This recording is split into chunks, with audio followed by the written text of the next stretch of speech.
That's a good way to start the show because I did want to start the show on the draft. And Evan Lazar, Alex Barth, Patriots Catch-22. Marine is back. Marine is back behind the glass. Love to see that. Doing better, he said. He's living is what he said. I don't know if that's necessarily doing better, but here we are. Everybody's like, battling illness these days, right? We're like fighting it off and trying to stay away from it for the next 2 weeks. But I want to start with the draft and with the Patriots situation. We have our inbox right now, Alex, is flooded with emails with angry Patriots fans that they're winning these games. And they won in Denver, and we're going to get to that win. We're going to talk about some Bailey Zappi, 3 up, 3 down, all that stuff in a second. But here's where I want to start the show. Everybody is I think there's a lot of Patriots fans. I don't want to say everybody because then people will come at me and like, it's not everybody. A lot of Patriots fans that feel like our pal Warren here, who says, guys, please stop downplaying a high draft pick. It's pathetic that the Patriots are celebrating these recent wins as well as lauding Zappi, and basically said that this is all, I don't want to read all of this because it's not very nice. Basically, it says that this is going to set the franchise back. I hear this a lot, right? Like, it's going to set the franchise back a decade that they're winning these games and this, that, and the other thing. I know you're pretty fired up about this, Alex, because you started yelling at me before we even hit not record. Yelling at you, yelling at the yelling situation. Anyways, here's the thing to me about this. There are some, let's call it, intangible things that I like about what I've seen from this team the last week or so. And I get it. They're 4-11. Some people don't want to celebrate for any sort of win when you're having a season like this. And I totally understand that line of thinking to an extent. But after the game in Denver, when I was in that locker room, that did not feel like a 4-11 team. And I don't mean that they're not like seeing the forest for the trees. Did I do it right?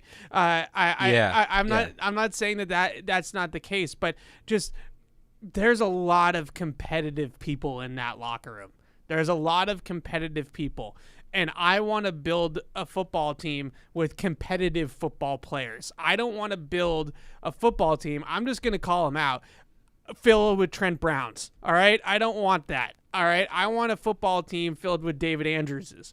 Right. And David Andrews, Christian Barmore, 3 sacks in a quarter. You're telling me that guy doesn't care? That guy isn't trying. That guy doesn't want to win. Right. I want to build my football team with people like that. So Douglas going up, putting his body on the line to make that catch. I think that there's a culture element to winning and a culture element to all of that. But most importantly, because I don't think fans right now that are on Warren's side of the fence really want to hear that. I think most importantly, the difference is in my lack of panic about them winning these football games compared to some other people is that I feel like a lot of people have labeled this a 3-player draft at the top. Yeah. It's Caleb Williams, Drake May, or Marvin Harrison Jr. And if the Patriots don't come away from this draft with one of those 3 players, then it's a failure. It's a failure, and they're just getting another kind of meh prospect. I heard and that so sort of many thing. times the last few days that win set the Patriots back 10 years. Yeah. One, that's not how the NFL works. Not one single thing that happens in the NFL has an impact that lasts 10 years outside of like a rule change by the league. Yeah. The league changes too much on a week-to-week, year-to-year basis for anything to set you back. The only way it sets them back 10 years, Evan, is if they let them. And if they let it set them back 10 years... I told you he was fired up. Thank you. If they let it set them back 10 years, they deserve to be dragged for letting it set them back 10 years, not for winning a game. Sure. And when I say letting it set them back, I mean not being as aggressive as they need to be this offseason, because there's a realistic aggressiveness I think you can expect from this team. Right. Number 2, the whole thing about the 3-player draft. First off, it is a 3-quarterback draft. Yeah. And Jane this Daniels... is where I wanted to go, because I think I'm going to give you some flowers right now. You always tell me about these guys in like September or October, and then I started watching them at some point, and then we get to the point of the draft where we're really talking about Jaden Daniels and Michael Penix and not Caleb Williams. Everybody knows about Caleb Williams. He won the Heisman Trophy last year. We all know who Caleb Williams is. I think was it Phil Perry that had that segment on NBC Sports Boston about the intel around the league? This happens all the time. Phil was saying that 2 weeks ago. Yeah, this happens all the time. That the league knows. The league knows that Jaden Daniels is a baller. Then what ends up happening is that people that cover the NFL, like me and you and other people. Not I leave you out of that. That's why I was going. No, first.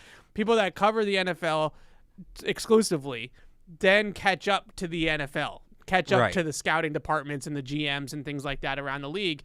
And now all of a sudden, Jaden Daniels, like, did you see this guy from LSU won the Heisman Trophy? Like, pretty good, right? And I think that's what always happens. And it's just happening a little bit earlier here because the Patriots are in the position that they're in. Right. It's happening earlier for us. This is when it usually happens. This time in 2019, Joe Burrow was not the first overall pick. Right. It's not, well, like some people were talking about it, but it was still 19 season. 19. Yeah. I'm saying like he kind of punched his, and that's not me saying Jaden Daniels is going to become the first overall pick. I don't think he jumps that much, but does he jump Drake May? Yeah. Does he lock him? I think he's already locked himself in as a top 5. Does he jump Drake May? Does he jump Marvin Harrison? Some of it's going to depend on the order of the draft and how that kind of shakes out, but I think there's a real chance of it. This is a 3-quarterback draft, and I would even say beyond that, Caleb Williams is in his own class. I would agree in this draft. I think the tier 2 quarterbacks are Drake May and Jaden Daniels, and I think the gap between May and Daniels is smaller than the gap between Williams and May. I think there is then a third tier that I would call elite offensive non-quarterbacks. And that is Marvin Harrison, Brock Bowers, Joe Alt. I think all for you don't think Olu Fashanu's in that group? He's one step. So I would put Olu Fashanu with like Malik Neighbors and he's 2 steps down. I'd put him with Malik Neighbors and Roma Dunze and like that group. And then there's one other. This isn't really a separated tier. It's kind of to the side. Yeah. There's a defensive version of the Harrison Bowers. Well, no, I want to. Nope. I don't want people to think I'm saying Dallas Turner sucks and Kool-Aid McKinstry sucks because they're very good players, but they're like the Brock Bowers, Marvin Harrison, Joe Alt tier on the other side of the football. Set. I hear what you're saying. I'm glad you set it up for people to understand. Yeah. But here's the thing. Let me just say this. Yeah. Brock Bowers, I think specifically, not Brock Bowers, I think specifically Dallas Turner, Kool-Aid McKinstry, and Latu Latu from UCLA. And maybe you throw Jared Verse in here. We'll see who he tests. Those 4 players are actually very important for the Patriots in this draft because they could go higher. Is there a team that's simply sitting there saying we need defense? And does one of those guys shoot up the board and bump Jaden Daniels? If the Patriots win another game, let's say they beat the Jets, bump Jaden Daniels down a spot, bump Joe Alt down a spot. I know it annoys you to talk about those guys because you don't think the Patriots should draft them, and that's all well and good. We have to adjust our approach this year because we sort of just do this by default when the Patriots are picking 15th, 20th, 25th, that there's just certain guys at the top that we let go of. Yeah. Every single pick now, anytime you're in the top 10, you have to look at from that angle where it is still important for us to follow the progress of a guy like Dallas Turner, even if the Patriots aren't going to draft him, because does he jump into the top 5? Because even if the Patriots aren't taking him, that changes the outlook. But you're going to have to listen to me talk about it. That's what I'm saying. You can't shoot me down when I talk about it. That's fine, but which is what you just tried to do. The thought of the Patriots taking a defensive player in the first round makes me want to puke. I'm not ruling it out entirely if Bills comes back, but I'm with you that they shouldn't do it. But I'm not ruling it out entirely. So I think that's the biggest difference is that if you are locked into the fact that those 3 guys, Caleb, Drake May, Marvin Harrison Jr., are the only 3 guys that they feel are worth, I don't want to say worth drafting, but just that's all that gets you excited. Is if one of those 3 guys is a Patriot, then I can understand why you're upset that they're winning football games. I just don't feel that way. And I think you put it perfectly about, I feel that the gap between Drake May and Jaden Daniels is not that large. I really felt that we talked about Drake May a lot last week and talked about some of the things that I feel a little bit worried about with Drake May last week. Do you want to update any of that now that you watched the Virginia game? I feel the same way. Okay. I feel the same way. I just wanted to give you that opportunity. Yeah, I feel the same way, and now I feel like I've watched enough of Drake May that I have a lot of notes on him, and I feel like I'm almost like done with Drake May, which is amazing in December. It makes me feel good. I'm like way ahead of schedule here. Anyways, with Drake May, I feel the same way, and that is that he is a ball of clay. And he's going to need a lot of refinement with his mechanics and with his accuracy to be a consistently good NFL quarterback.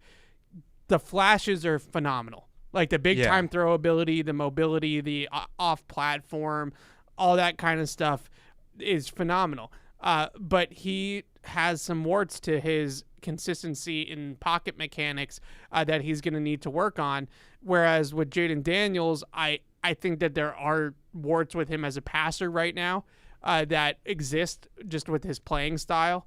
But at the same time, his mobility is such an elite trait that's a carrying trait of his that he's every single time he drops back to pass, they're going to be playing 11 on 11, and the defense is going to have to worry about the quarterback and account for the quarterback. Like what he did against Alabama, scrambling, was ridiculous. That's when he became a top 10 pick. Like that game, he looked like a top 10 pick. And I remember watching that game a little bit live and Saban saying at halftime that they were playing a lot of match coverage. And when they were playing match coverage, LSU was just kind of running verticals down the field and getting guys to turn their backs to the quarterback. And he said we only had one spy in the middle of the field, and the one spy wasn't good enough. Like he couldn't, one linebacker is not going to be able to tackle Jaden Daniels in the open field. And he just carved them up. I think Jaden Daniels is the best scrambling quarterback that I've seen in the draft since Lamar. Like he's that dynamic as a runner. I don't want to take away from him as a passer though, and like he has his warts, like you said, but a lot of it feels coachable, and he still is a guy that can, like, he's a threat with the deep ball. Yeah, he's a threat to take the top off. He's probably the best. I wouldn't say he's the best deep ball thrower because that's probably Penix. It's Penix. Yeah, I think he's really good on the deep ball. Yeah. Though. And I think that his game is really, really similar to Lamar's at Louisville. It is. And they both won the Heisman Trophy, so they both put up the numbers. And I think that they're really similar. I still think he's more advanced as a prospect than Lamar was. That's not to say he's going to be better than Lamar, but Lamar was not. I just wonder if he's more advanced than Lamar because we're 5 years forward of like how to scheme with that type of quarterback. No, I remember, like, Lamar sprayed it a little bit more. Like his accuracy wasn't. Because Lamar, Lamar would let me rephrase that. Yeah. Jaden Daniels is more advanced as a passer than Lamar was coming out. Lamar is obviously much better as a runner. He's better than everybody as a runner. Like that's, But I remember, like, Lamar, there was some underneath stuff where it was just like 3-step, hit the back foot and throw, and like that didn't come for him until year 2 or 3 in the NFL, right? Daniels isn't amazing at that. I'm not going to have him necessarily run like just a, quick game offense, but like I feel like he's better in that regard. Yeah, than Lamar was. Lamar had footwork problems. His platform was really, really narrow, and it didn't allow him to control the football very well. Jaden Daniels' mechanics, they could be tightened up a little bit, but like I love how quick he gets the ball out, and it's usually pretty accurate. He does have a quick release. I would be ecstatic with the Patriots drafting Jaden Daniels. Oh, you'd be doing backflips. Yeah. I've said this. I said that when we first started talking about him, you're like, yeah, he's a good player. I was like, this is going to be your guy. Yeah, I know that he is going to be your guy. I want to say one more thing, and you talk about Lamar there, and it kind of goes to the point for everybody saying, oh, if you can't get, even if you don't believe in Jaden Daniels, and maybe you have some legitimate football concerns with Jaden Daniels, and you do think it's Caleb Williams and Drake May. The draft. And the other thing, so what I've said is, even if they win another game, fall back in the draft a little bit, the criticism should not be that they won a game. The criticism should be they failed to trade up and get aggressive in getting the guy they believe is their future. If there's a quarterback, or any player, I guess, if there's any player on the board that you think this guy is going to be the reason we win a Super Bowl, is there anything that's too much to get him? So here's where I would push back on that a little bit, because I fear... I hear the trade up argument. Yeah. I fear that trading up is a move that a team like the Carolina Panthers just did. And you have to be so sure. So obviously, that's what I'm saying. Like, if because you look Carolina's at this guy, in a terrible that's position what I'm saying. now. And Bryce Young wasn't worth trading up for. But if the Patriots look at Jane Daniels, they look at Drake May, or they look at Marvin Harrison, and they say, this is the guy. This is the guy we're going to build the next 10 years around. We know we can do it. Is there any price? Now, if they don't believe in him, then don't. But there's no reason worry that you. I don't know if you can say that. Like I feel like that's there's no dangerous. reason. My dangerous point is, to put it that way. But then you shouldn't be taking the guy anyway. If you don't truly believe in him, you shouldn't be taking the guy anyway. No, I just think that there's a difference between giving up like a Carolina Panthers type but package. it's not. I'm not saying trade up to 1. I'm not saying trade up to 1. I'm talking about moving up from like 5 to 3. Oh yeah, I mean maybe. I'm not saying force your way up to get Caleb Williams, but let's say they believe Jane Daniels is the guy. Yeah. And they know they need to get to 3 to get Jane Daniels. And they're sitting there at 4. And Jane Daniels goes 3. You can't just say, "Aw, shucks. Well, we needed the 3rd pick. We have the 4th. Nothing we can do about it." Like, you can't do that. And when I give that argument, some people say, well, all the teams above the Patriots need quarterbacks. So why is a team that needs a quarterback going to trade out? It's adorable. People think the NFL draft is that predictable. It really is. Both in terms of what teams are going to do and who the players are going to become. If the NFL draft was that predictable, it'd be no fun. Who had the Texans trading up to the 3rd pick last year? Or after picking back-to-back picks. Picking back-to-back 2nd and 3rd. Who had that? Yeah. And so just to go through it real quick, Chicago, it looks like, is going to get the 1st overall pick via Carolina. Yep. That right away, not a team that I'm convinced is going to take a quarterback. There's really strong arguments both ways. For Chicago? Right. Fields is starting to play well. Do you go out? Do you get him a real pass catcher, whether it's Harrison or Bowers, and one of the tackles, in whatever order you do that will dictate, but do you go out to get him a real pass protector, a real weapon, and okay, like, here we go, we move forward with this guy? Or is it, hey, we can get a rookie quarterback, we can reset the clock on the rookie quarterback contract, we'll go out and get Caleb Williams? Not a decision I would want to make. It's a very tough decision. I don't think you can go wrong, but not necessarily a team that's going to want a quarterback. Arizona, not totally sold that they're going to be in on a quarterback. They owe Kyler Murray a lot of money, and they may just say, you know what, let's get some pieces around him and keep building. He's looked competitive here this season. Washington, definitely. Washington is definitely a quarterback team. You have the Giants in there. I don't believe the Giants will be a quarterback team. It is really hard to give Daniel Jones $100 million and then come back. I think the Giants might be a quarterback team. I don't think they can't be. They can't. They are, but not in the first round. They are. I think you if you're as an organization, you eat it. Like you can't. Maher's not going to go for that. He's not like that's I don't just know. not. The Broncos are about to eat Russell Wilson's contract. That's 2 years later. They are a day 2 quarterback team. You've seen enough from Daniel Jones in New York to know that guy is not it. Okay, so fine. Washington, the Giants, who the Patriots are ahead of. Chargers are not a quarterback. I'd be shocked. No. Frankly, if the Chargers are a quarterback team, no, they're not a quarterback team. The Patriots should be the team that traded for Justin Herbert. They're not a quarterback. Tennessee might be. I kind of feel like Vrabel likes Will Levis. Yeah, I would think that they're more like a hedge your bet on day 2. Right. Like And again, that's where I put the Giants. Something like that. And then you have the Bears again, and the Jets are a quarterback team, obviously, but they're a couple wins behind the Patriots. So really stamp on it. I mean, there's 4 teams that could be. I think there's 2 teams that definitely are. Yeah. In an ideal world right now, and things are going to change, but in an ideal world right now, people who say the Patriots can't get a quarterback, Washington trades up from 3 to 1. Yeah. That move makes all the sense in the world. They have an owner that wants to get aggressive, that wants to go out, that wants to make a splash. Right. Caleb Williams is from D.C. Yeah. So you talk about like a unique fit there. Washington moves up from 3 to 1. They get Caleb Williams. Let's see.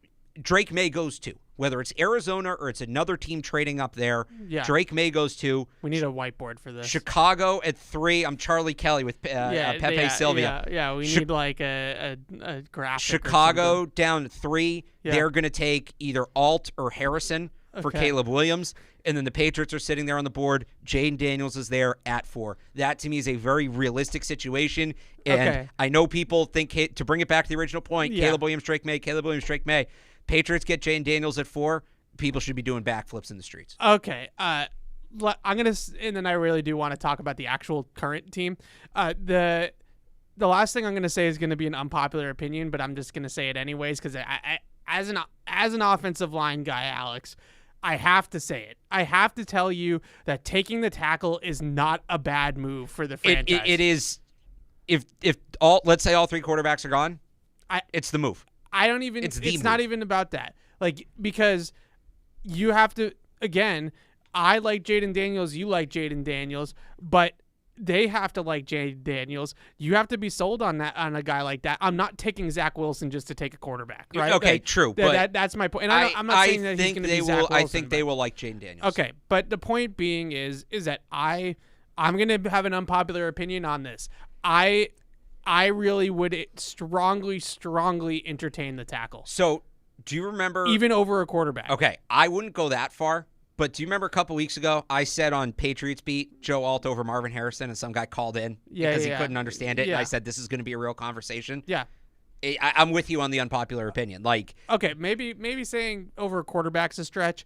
I am 100% over tackle over Marvin Here's Harrison. what I would say. And tell me if you agree, because I don't want to put words in your mouth. But if it's Joe Alt or a quarterback you don't fully believe in, Joe Alt. Is that what you're saying? Basically. I would agree with you on that. Now, if it's, let's say they buy into Jaden Daniels and they say, this is our, we missed on Lamar Jackson in 2018. Right. Here's our chance to get right. Then you take Jaden Daniels all day. Yeah. But if they're like, Jaden Daniels, he gets hurt a lot. Drake May, super inconsistent. But Joe Alt, you're like, this is a Hall of Fame left tackle. Yeah. Then, you take Joe Alt. Absolutely. And even if they think Marvin Harrison is also a Hall of Fame wide receiver, Joe Alt. Joe Alt's still the right pick. I would just look at the way that the league is trending and the good teams in the league. And you would be really hard pressed to find a team right now that you could say legitimately has a chance to win the Super Bowl that has a bad offensive line. It doesn't exist. And I could more easily find a team that doesn't have the quarterback in the traditional sense, the elite quarterback, San Francisco, and Detroit, and say that team has a legitimate chance to win a Super Bowl with Brock Purdy because Trent Williams is his starting left tackle, right? Or in Detroit, where the whole offensive line is a bunch of studs. The age, I think, and you can speak more to why this is happening schematically, like teams going more too high and things like that.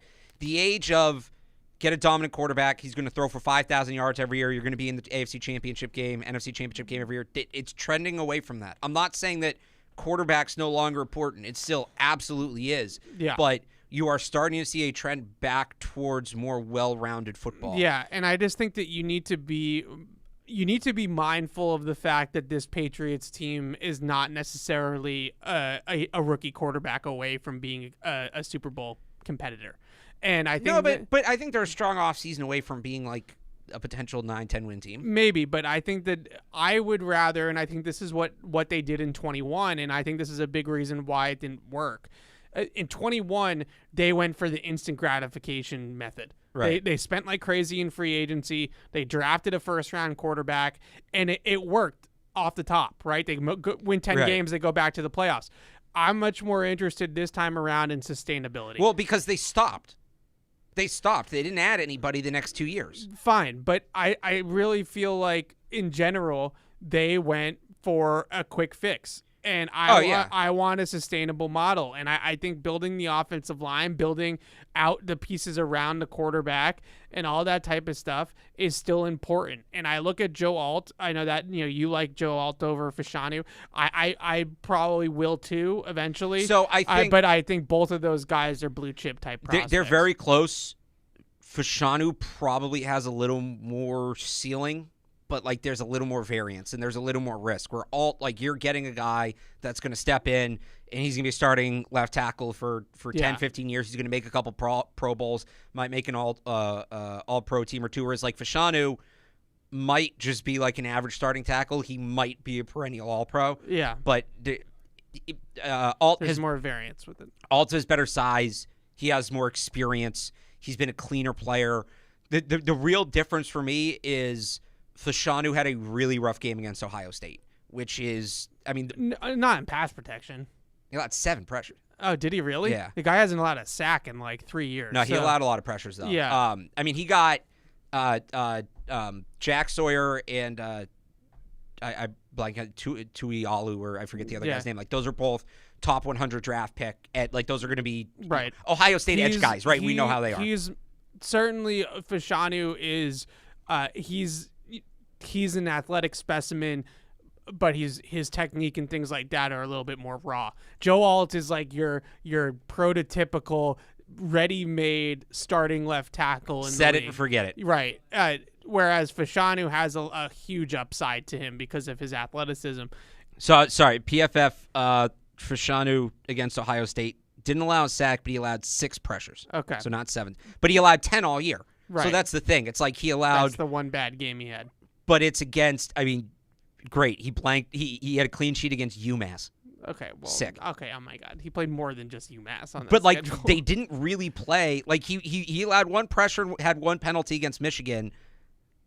Big Ten kind of sucked this year. That's here's the point though. Yeah. The point is that you still, in my mind, the offensive line is a major need for this team in the offseason.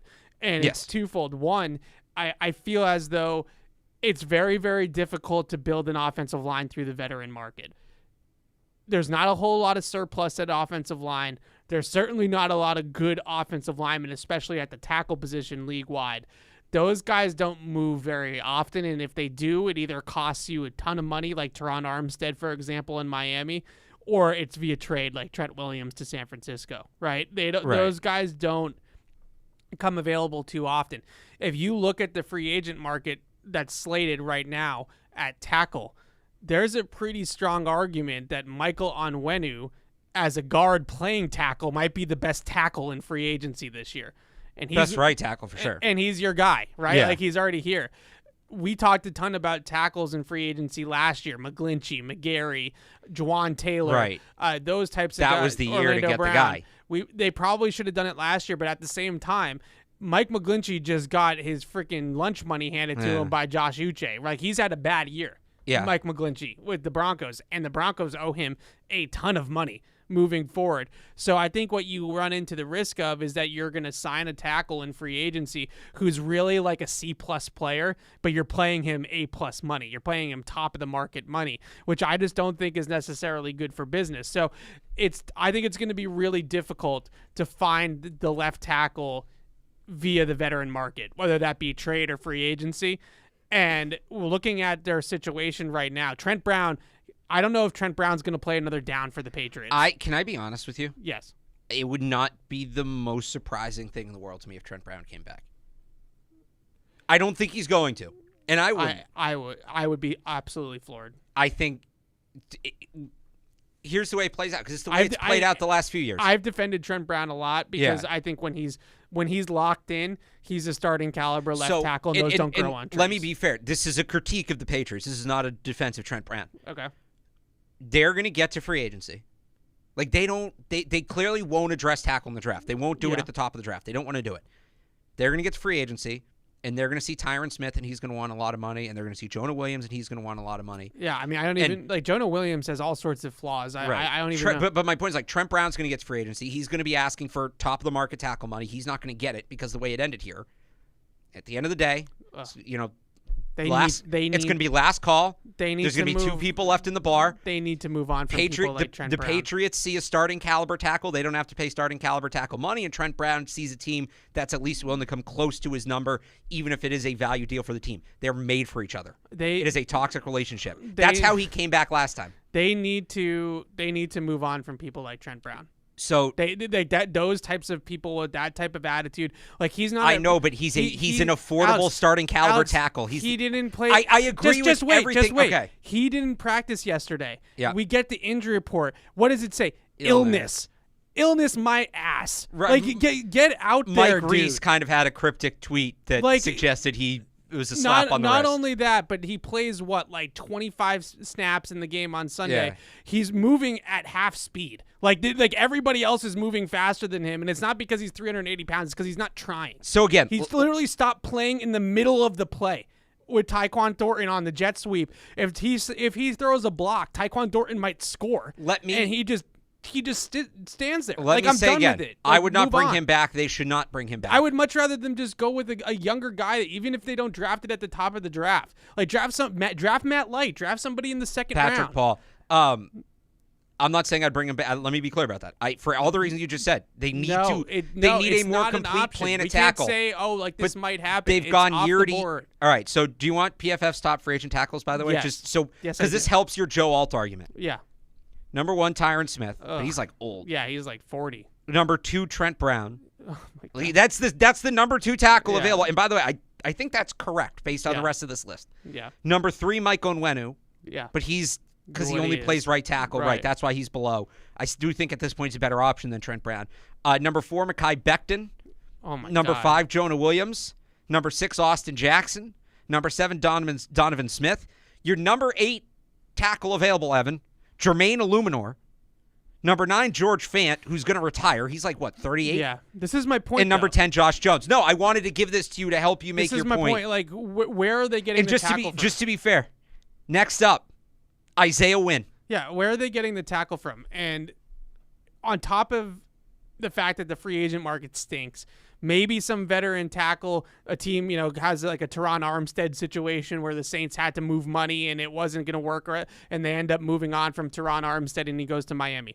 Maybe something like that comes to fruition, but I don't know where else the tackle is going to come from. And right now, without Dante Scarnecchia walking through the door, I don't have any confidence in them developing tackles. So, if they're going to draft somebody, you can't just say, we're going to draft a tackle in the 4th round and we're going to turn him into a player Which is what anymore. they're still trying to do. Right. You can't do that anymore because you don't have the coaching to do that anymore. So, I would take the quarterback at the top of the draft. I'm not arguing against that. Yeah. I am just telling you that the one way that you can finally solve what's been probably the biggest issue for this team the last 2 years, which is tackle, is by drafting one near the top of the draft. Because is it going to, I don't know if it's going to be Adrian Clem. Is it going to be Billy Yates? Is it going to be another hire? Who's going to be running the offensive line? It's just the offensive line is an absolute mess for this team every single week. They have no tackles. Their tackles are either hurt or weren't good to begin with, or are also hurt, right? And now you have the situation where you're one good offensive lineman besides David Andrews, who, by the way, might retire. Right. And so now you have a huge hole at center that you're filling too. The one guy that you have that's a solid NFL offensive lineman is a free agent, is going to want the bag. So, 100%. I'm giving the bag to Onwenu, whether he's playing guard or he's playing tackle. I don't care. But the point being, they have to find a left tackle. It can't be Trent Brown. You can't go down that road. It can't be Connor McDermott's and Vidarian Lowe's of the world. They need to have a real solution at that position, and the only way that they're going to do it is using a top 40 pick on one. That's the only way. So, I texted you last night and said I want to talk about the college football playoff. I don't know if you want to do it now or you want to do it later. I want to do that later. All right, there's guys you need to watch a tackle because you talk about top 50, there's a couple guys you need to watch. Yeah, the kid at Washington's pretty good too, right? Troy Fatano, yeah. So he's one of them. We'll get to it. Yeah. There's a couple guys. So I do want to talk about the current team a little bit. I think that the two biggest things coming out. Can I add one more thing on this, on Quickly. the Alt Harrison thing? Everybody says, they can't draft receivers. Yeah. Harrison is the most can't miss receiver in the last 10 years. What a perfect way for them to just kind of hit it is.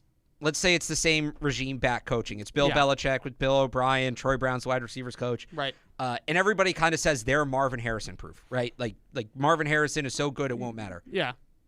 Are we sure it's not the other way around? Is Marvin Harrison them proof? Is he so good? Yes. I think Marvin that Harrison's they them can't proof. blow it. I think Marvin Harrison. I don't know. I don't know about that. I think he is now in Patriots luck, he'll get hurt or something like that. Well, and that's one of the big knocks on him. And they don't handle it well when young receivers get hurt. That's been a long time trend of theirs. Okay, but I'm not worried about his talent. I just the receiver, you can't draft the receiver first.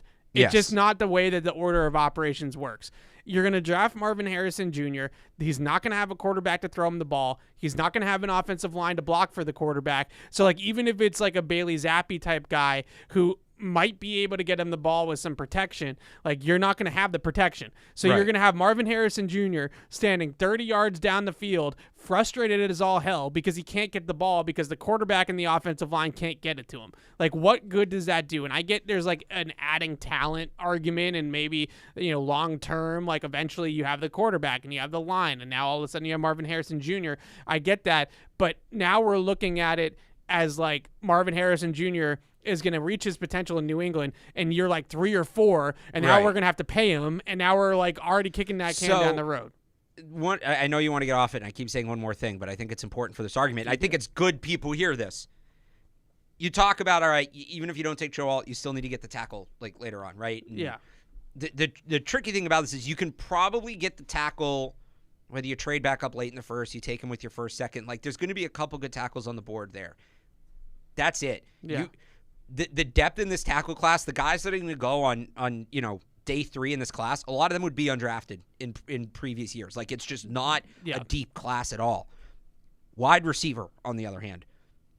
Do you know how many wide receivers are currently projected to go in the first round? You don't need to name them all. No, but just the number to make the point. We got to move on. 8. Yeah. And that's just in the first round. There are guys who are going to go in the second round. I'll give you one guy, for instance, A.D. Mitchell from Texas. Yeah. A.D. Mitchell last year would have been my number 1 receiver on the board. 2 years ago, A.D. Mitchell would have been my number 1 receiver on the board. He's going to be a second-round pick this year. You can get really good receivers outside of the top 50 in this draft. You can get instant contributors outside of the top 50. That's not the case at tackle, not at all. And obviously it's not the case at quarterback. It's never been the case at quarterback. Right. So you do have to play the board a little bit. That's just part of it. Okay, so let's talk about the 40 minutes later. Let's. That was a really good conversation. I think it was a good conversation to have. I know. I hope people learn something.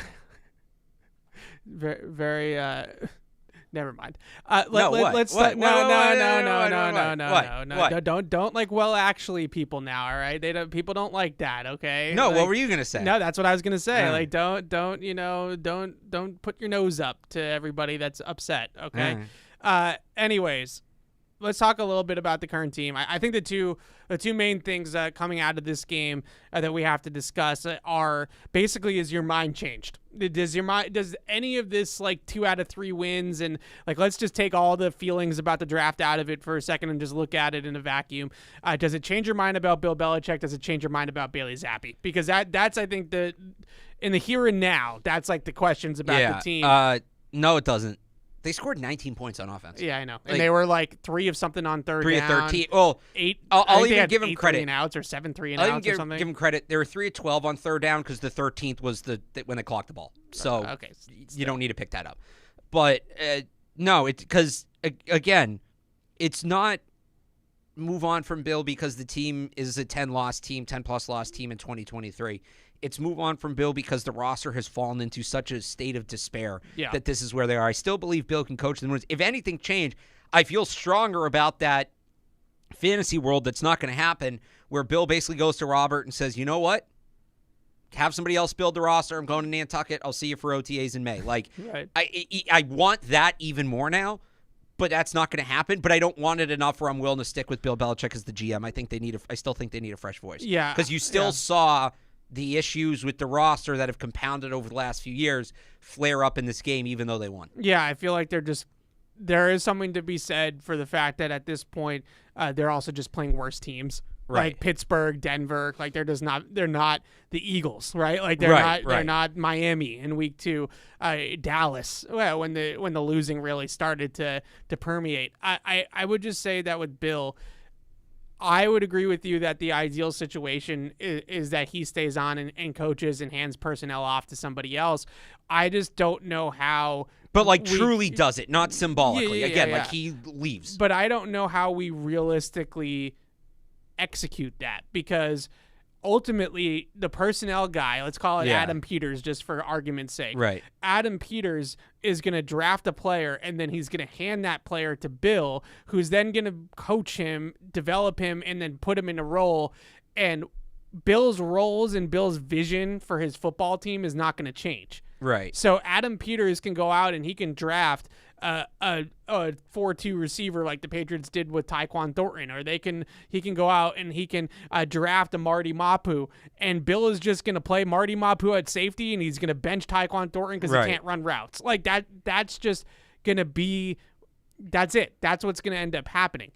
And it's not about just identifying talent better. Like, I think that if it was just simply they need to identify talent on the personnel side better, then it would be easy to say, let's put Adam Peters in charge. Let's put John Robinson in charge. Let's put, the guy from Kansas City that I can't remember his name, the assistant GM in Kansas City. Let's put him in charge. It would be much easier to say that if Bill was also changing the vision, right? Like the vision is the problem. The problem is that, and this kind of relates to my take on Bailey Zappi. The problem is that their offense right now is jump balls to Devontae Parker. Right. And that is an archaic, extinct way of playing offense. And it's why, they can make a few big plays down the stretch in a game like this. But like you said, they scored 19 points. Right. And that to get to back to being an elite offense, you need to change the way that they're structurally just above average. Sure, you need to change the way that they are structurally operating offensively. So here's my pitch, and I gave this on PU, so I'm sorry for people that listen to both shows. Here's my pitch. If I'm not saying I'm advocating for keeping Bill, but if Bill were to stay. And if Robert were just to sit there and say, I can't do it, like he's the greatest coach of all time, the stability is at this point of it's just, I want it, right? Like I don't want to completely start from scratch with my football team. I have a couple of different parameters of that. One, they need to hire a GM. Bill is losing GM responsibilities. Yes. They need to hire a real GM, and it can't be Matt Groh because Matt Groh is just going to be a puppet for Bill. No, it's got to be. But here's the thing, and I agree with you on that 100%. It's got to be somebody who's going to actually do the job. Right. How many people can really do? There aren't that many people on the planet that you can put in there that are going to, when Bill says something, they're going to say no. Right? No, we're doing it my way. Well, that's why it has to be somebody that's done it before. I think there's 3 people realistically that you could hire for that role, and I'm not sure any of them would do it. Thomas Dimitros, probably the most realistic option. John Robinson, and then the long shot, but like in theory, if his qualifications check out, but I don't think he'd do it. Scott Pioli. Yeah, I don't know if Scott Pioli is getting back into it. I hope he doesn't because he's great on TV. But those are probably is there anybody else that when Bill goes into the draft room and says, I want Dallas Turner 4th overall, is going to say no? I'm sure there is, right? Like I'm sure somebody does have that type of backbone, but ultimately so here's the thing, that general manager that we're talking about, and again, I'm not advocating for keeping Bill. I would still move on as well, but let's just play it out. If they were going to keep him, the GM that was in place answers to ownership. He doesn't answer to Bill. Right? Like his boss needs to be Robert Kraft. Yeah. And he needs to have complete control of the 53-man roster. Like that's his team. It's his roster. Bill's just coaching. Bill at this point is Andy Reid, right? Like, Brett Veach is handing Andy Reid a pile of draft picks and here you go, coach. Like this is your group, right? That's what would need to happen. I think there probably are people that we don't necessarily know off the top of our heads that do exist that would have that kind of backbone. But that's on the Crafts to find that person, right? So that's item number 1. You're handing personnel off. Item number 2. I still think Bill O'Brien's a good coach. If Bill O'Brien is the guy that they want leading the offense, that's fine. But Bill O'Brien and the general manager are running offense. Those 2 guys are making the personnel decisions on offense. Those 2 guys are making the schematic, what the direction that we're taking the offense in from an X's and O's standpoint. They're running offense. Yeah. I don't want Bill anywhere near the offense. I don't want him touching it. Well, that's kind of like what we talked about when we were talking about them hiring an offensive coordinator last year, a head coach of the offense. Right. Like Josh McDaniels. So those 2 guys are going to be in lockstep of what the vision is, what the personnel needs to be, where the holes are, and then obviously what the schematic direction of the offense is going to be. Item number 3, and this, once we get to all 3 of these, you're going to see even more how ridiculous this would be for Bill to say yes to this, right? Item number 3, I'm giving O'Brien full autonomy of his coaching staff on the offensive side of the ball. Like let him hire his own guys. Okay. He has one of his own guys. It's Will Line, the tight ends coach. I don't know who hired Adrian Clem, but Adrian Clem, I want to be sensitive about the fact that it's an illness or a health-related situation, right? So I don't know what's going on with Adrian Clem. Yeah. But Adrian Clem, I think was a Bill hire. I mean, it has Bill written all over it, right? Right. Former player for the Patriots. Well, they interviewed him for knows. OC before O'Brien was here. So Right. So I don't know if Adrian Clem is going to be back here simply because of his health situation. So that offensive line coach hire needs to be Bill O'Brien's hire. If Bill O'Brien doesn't feel like Troy Brown and Vinny Cincinnati running backs coach, Troy Brown wide receivers coach, obviously, if he doesn't feel like those two guys are getting the job done, he needs to go get his own guys. Right. So I feel like they kind of like told Bill O'Brien, like, this is your staff, right? Like, this is the guys that you're working with. Figure it out. And I'm not saying that all of those guys are bad coaches or anything like that, but ultimately that's not how it should have been done. Like, Josh McDaniels had his staff. Like, Carm Brasilia is his guy. Right. Mick Lombardi, I know he has the all connection. the but John like, Carroll guys. Right. It's, those are his guys. So I think that they have to get back to doing all of that. So a GM that has control of personnel, handing over the offense to the GM and the offensive coordinator, and allowing the offensive coordinator to hire his own staff, I think I can just like drive the car to the airport for Bill because he's not doing that. Your pitch is basically Bill's a defensive coordinator that's allowed to call timeouts during the game. That's your pitch. Nailed it. Look, I'm not saying it would be a bad setup, but he's not going to do that. There's no way he would. But right. That's how ridiculous that we've gotten to the point where like that's not even feasible. And like that's what it would really realistically need to be, and that's just not going to happen. Do you know what is a deep college football term? HC. I've actually only seen it written out. I don't know if you're supposed to pronounce it or HCINO. I don't know. Hisinko. Oh, okay. Head coach in name only. It's when a college football head coach is basically a figurehead, and he's not really. Like, he's there, he's calling timeouts on the sideline, he's doing the press conferences, but... I just wish that, like, my whole thing about it is that I just wish that Bill would embrace being more like what Andy Reid is in Kansas City. Not this year because he's had to take back over the offense because Bieniemy's not there, but Kansas City with Bieniemy, like, Andy Reid was literally just there for a good time. Like, he just would show up. He's the CEO. Yeah, he would show up, he'd, QC everything. He would draw fun plays, like just let Bill just like draw up pressure schemes, and like game plan for like Patrick Mahomes and Josh Allen all the time. Like all this other stuff. I don't know at this point at 71 years old. Like I don't know if Bill has it in him anymore to have his hands in so many different things. So you have to empower other people to go out and do some of that stuff. That's I think what the bottom line is. It's nothing to do with like me trying to disrespect Bill's football mind. Like he obviously has a fantastic football mind, maybe the best ever.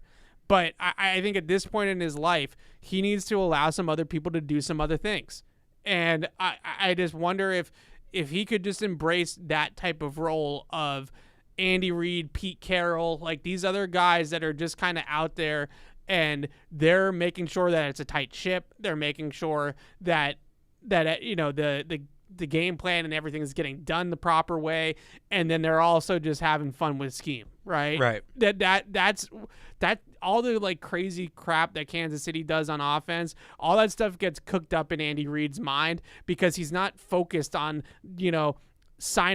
claiming Marco Wilson off of waivers, right? Like that's not on his plate.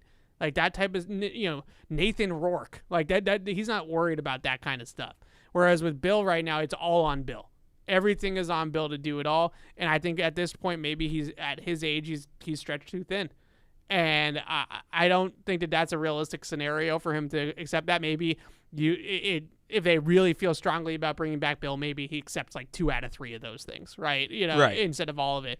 But that would be my pitch to him, is that you need to start giving in to some of these other people. Like you need to start giving some power, seceding some power to some younger guys, some more visionary guys on the offensive side of the ball, and allow them to take over, because defensively they're still really well-coached defense. And whether you want to give that credit to Bill or the assistants, I think it's both, right? But ultimately that's Bill's side of the ball. He's the defensive guru, and they're still really good. I mean, they just got Russell Wilson benched and probably cut by the Denver Broncos because by the third quarter the guy was seeing ghosts as Bill was scheming up pressure against the Broncos. One of their better pressure games of the year just in terms of cooking it up, right? And that I think is something that Bill can still really do at a high level. With Bailey Zappi, I mentioned this earlier, and I feel like this is kind of segues into it with me. I think with Bailey Zappi, I am no longer going to sit here and tell you that Bailey Zappi is I'm not going to take him lightly anymore. I feel like in the off season and training camp, because of what we saw, and I still stand by what we saw at practice. But between last year and the training camp this year, I will fully admit, hand up, that I was very dismissive of Bailey Zappi. I was like, this guy is not it. I don't want to talk about it. I don't want to entertain Bailey Zappi as a starting quarterback for the Patriots over Mac Jones. I'm not doing that. It's Mac's team, that sort of thing.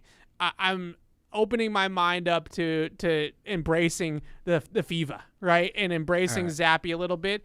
But I still think he's a backup quarterback. Like, I'm still not saying like we're hitching our wagon to Bailey Zappi, but he's got a little bit of something.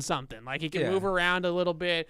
He's got a little bit more gunslinger off platform, broken extended play type of stuff to him than Mac Jones does. He just looks more natural playing quarterback. Like, Mac Jones looks like a quarterback that's been drilling quarterback drills since the 6th grade, right? Like, and he's just like a quarterback robot, right? At this point, where when things happen in the course of a game with Mac Jones that he's not expecting to happen, like a pressure breaks through, or they're playing a different coverage, and then he implodes, right? Right. Whereas with Bailey Zappi, he's got a little bit more of like a natural instinct and playmaking gene to the game, and I think that this offense needed that. Like, they needed somebody that was just going to play a little bit looser, and and that is why I think that they've been a little bit better with Bailey Zappi. Yeah, he kind of looks like Mac did his rookie year a little bit, I think, before he obviously had to spend 2 years behind that offensive line. Yeah, I like.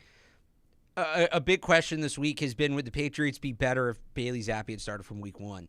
I don't think so, because of what you said. Like, he struggled so much in camp. And he even talked about yesterday how it took him some time to learn the offense and get comfortable in the offense. And could they have made the switch a little bit sooner? Yes, but I think at that point, by the time Zappi was ready, they were who they were. Right. Yeah. And it was they were not going to be a playoff team. And it's funny, a lot of the same people complaining about draft positioning are the same people complaining, oh, they should have gone to Zappi sooner. Well, which one do you really want, or do you just want to complain?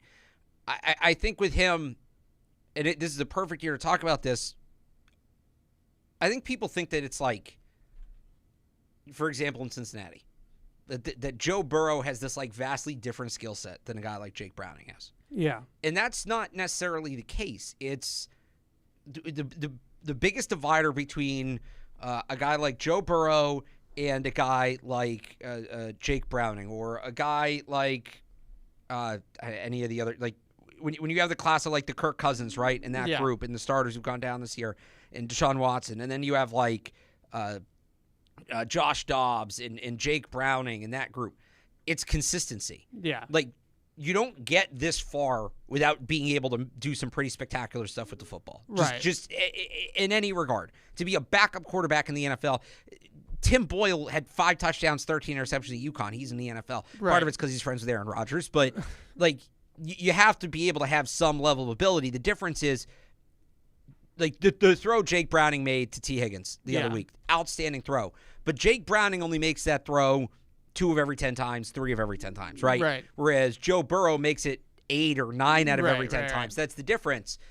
When you have a guy like Bailey Zappi, like I think Bailey Zappi is one of these guys. Tommy DeVito's another one, right? Where Tommy DeVito was the hottest name in football for 2 weeks there. Benched. And now he's benched because, yes, he can do it. You don't get this far without being able to do some of those things, but he couldn't do it regularly, and kind of once teams figured out what his comfort zone was, he didn't really have a plan B to go off of. Yeah. I think that's who Bailey Zappi is.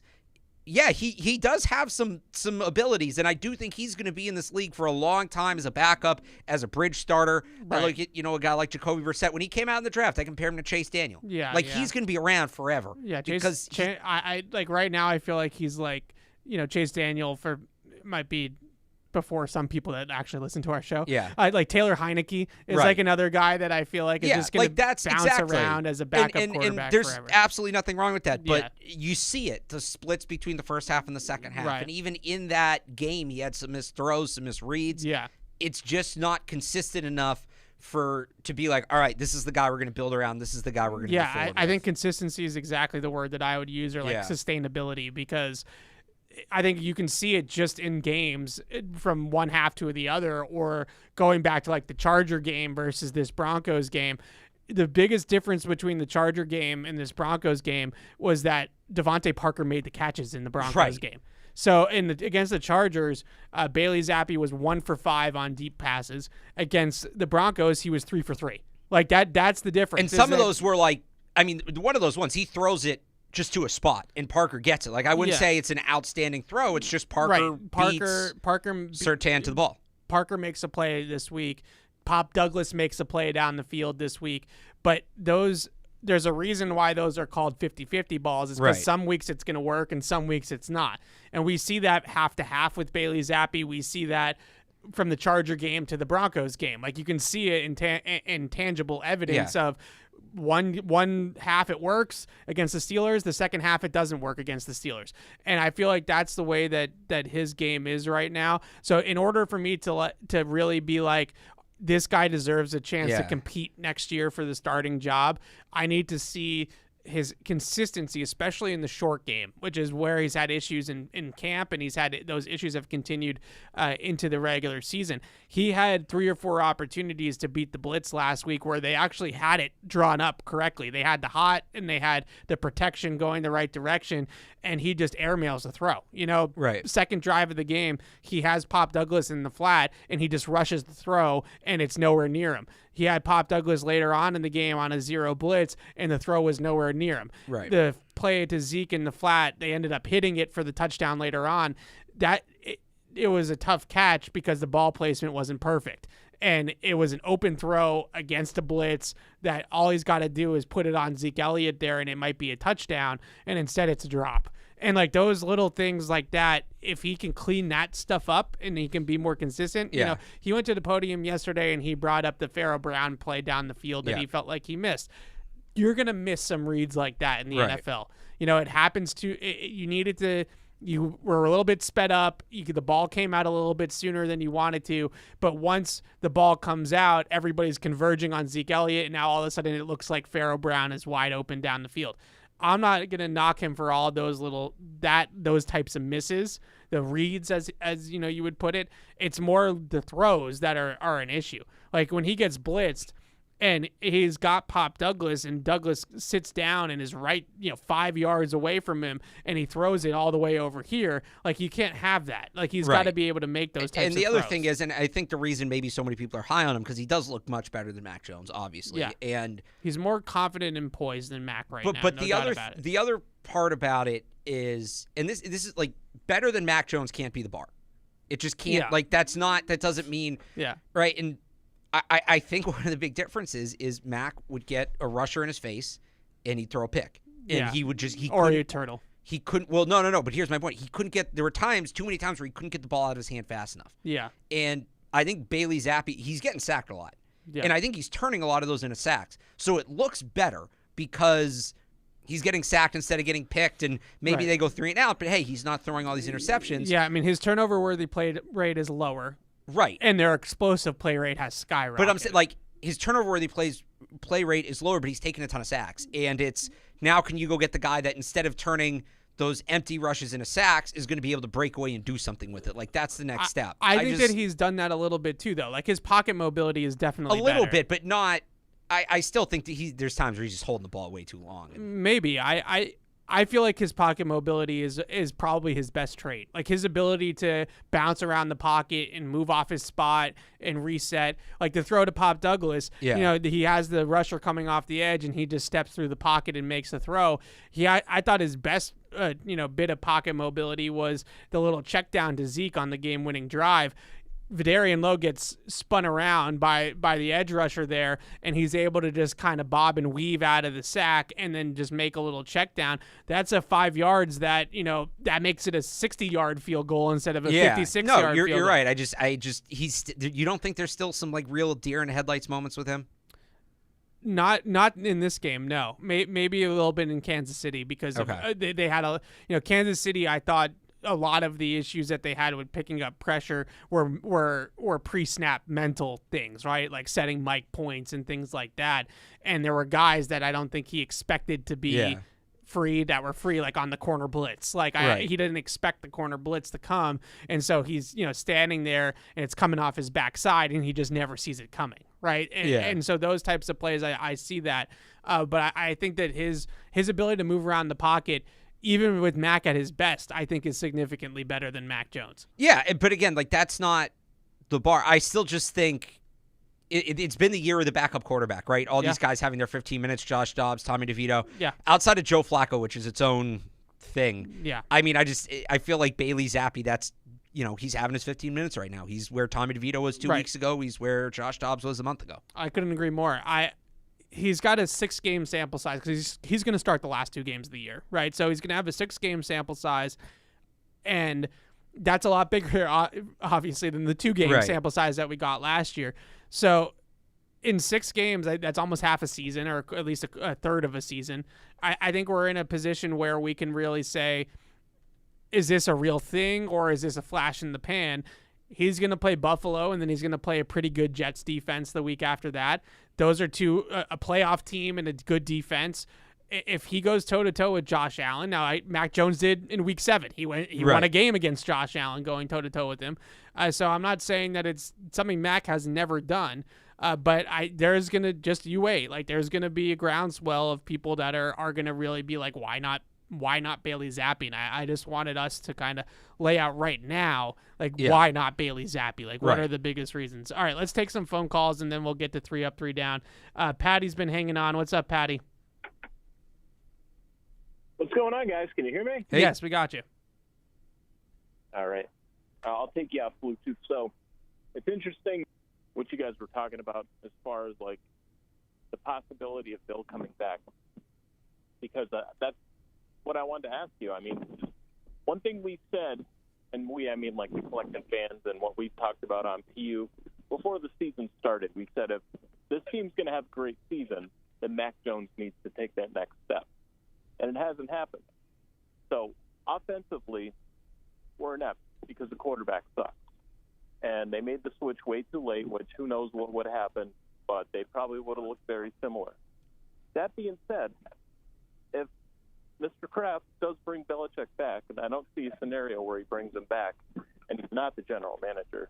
I mean, he's got to say, Bill, look, we took the quarterback and he stunk up the place. That's why we suck this year.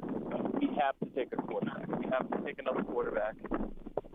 And I mean, do you think Bill would get his panties in a bunch if that were the case, or do you think he recognizes what happened in 2021? And I'll leave it with that. And great show, guys, as always. Thanks, Patty. So here's 2 parts of that question. I feel like, one, do I think that there's a chance that Bill is back? Yes, because I think just putting myself in Robert Kraft's shoes, I think it's a lot easier to, in the moment when the season's happening, in, like, let's just take Germany, because I know that's the Tom Curran report, right? Like, that was the final straw.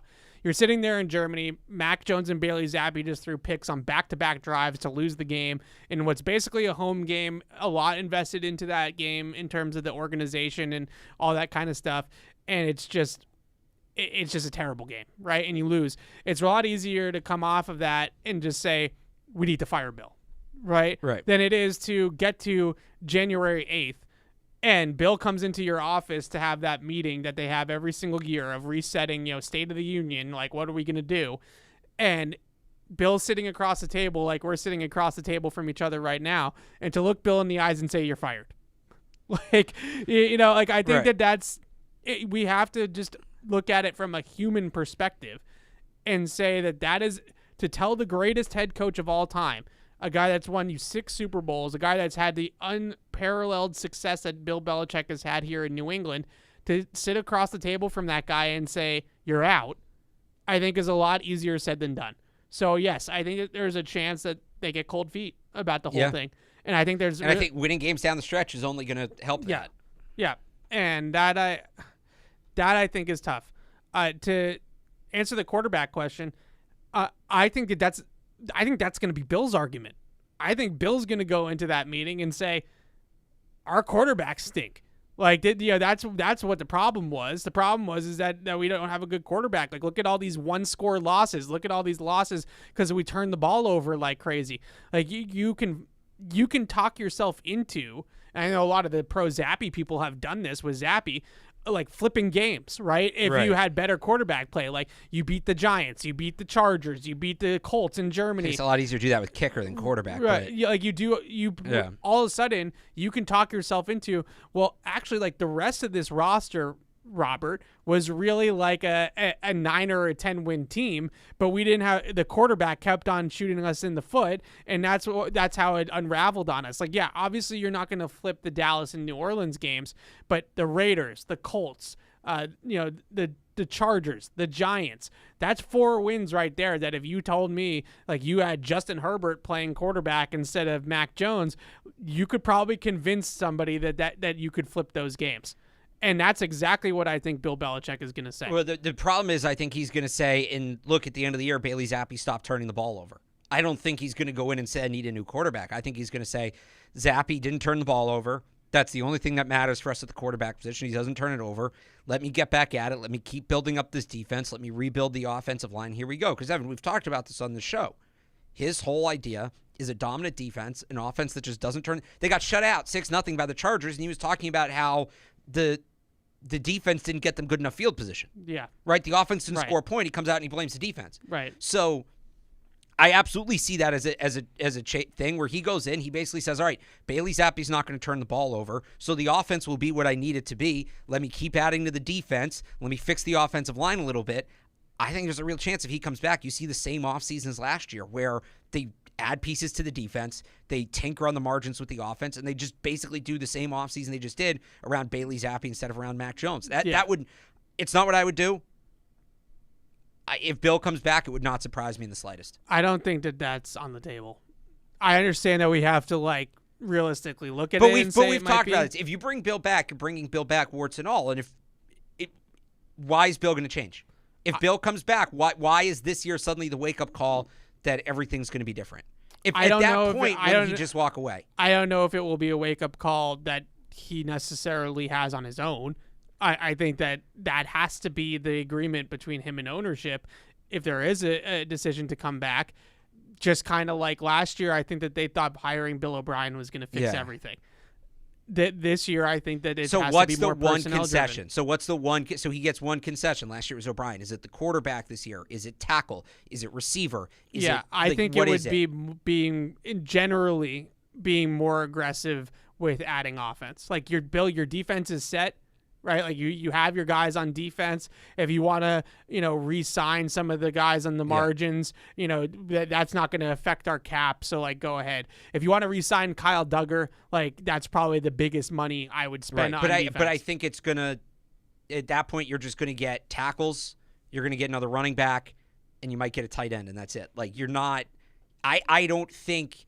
But that would be my put right. Like you have to be more aggressive. But I think. I mean, he was on radio yesterday, and he raved about Bailey Zappi. Raved about him. I think what Zappi's showing him right now, even in that Chiefs game, I think what he's seeing from Bailey Zappi now, like there's a chance if he's back, Bailey Zappi's the unquestioned starter coming into camp next year. Oh, I don't think so. I don't think the people in the organization would go for that. But is there a chance? But this is my point. Is there a chance that it's Bailey Zappi? And I know you hate to hear this, but like Bo Nix, like it's Bailey Zappi with a highly drafted quarterback. So it's Bailey Zappi and Bailey Zappi, basically. But like this is my point. No, but this is my point. That's not going to happen. Is there a world where and I'm saying like ownership should absolutely have that directive. I don't disagree with you on that. At that point, does Bill say, "Fine, trade me"? At that point, Bill say, you're not dictating how I handle the quarterback position. But it's not just how I do it. It's not just quarterback. That's my point, though, right? It's not just quarterback. It's signing a T. Higgins. It's being more aggressive in the veteran market. But he's going to go to them offense. and say, but he's going to come back and say, but we don't need T. Higgins. We want to run the ball. We want to play physical. We don't need this deep threat. We want to then here's the door. And that's my point. I don't think those two things ultimately end up. It's one or the other. If Bill's back to do it his way. They're going to say, we want you to be better on offense. He's going to say, fine, but I want to be better at offense the way I want to play offense. Yeah, I see. That's not good enough for me. Well, then there you go. Yeah. I just don't think you're going to suddenly turn Bill Belichick into Sean McVay. Maybe you will. At that point, he'll go be Bill Belichick elsewhere, I think. And you could argue like he has every right to do that. And maybe that's what he should do. But I just don't see that happening. All right. Eddie is in LA. What's up, Eddie? What's up, guys? I know all the talk for this team right now is about the offense, but don't get me wrong, obviously that should be the talk. And Evan, I think in a perfect world, if we were in one, obviously this upcoming draft would be all offense, but I can't help but think that we need at least depth pieces on defense. And I'm not saying use the first-round pick on defense, obviously not, but maybe the later-round picks, especially on the D-line, because I know Christian Barmer's, he's coming up right now, but, and Godchaux is also good. Dietrich Wise is also good, but those guys are kind of getting, a little bit up there with the age, and I just think it'd be a good idea to take a backup D-line, backup corners, obviously, that could learn, the D-lineman can learn from Godchaux, they can learn from Lawrence Guy, they can learn from Dietrich Wise, maybe sit behind them for a year at least. They could learn a few moves, learn this, learn that, and I just think it could be so beneficial for the future.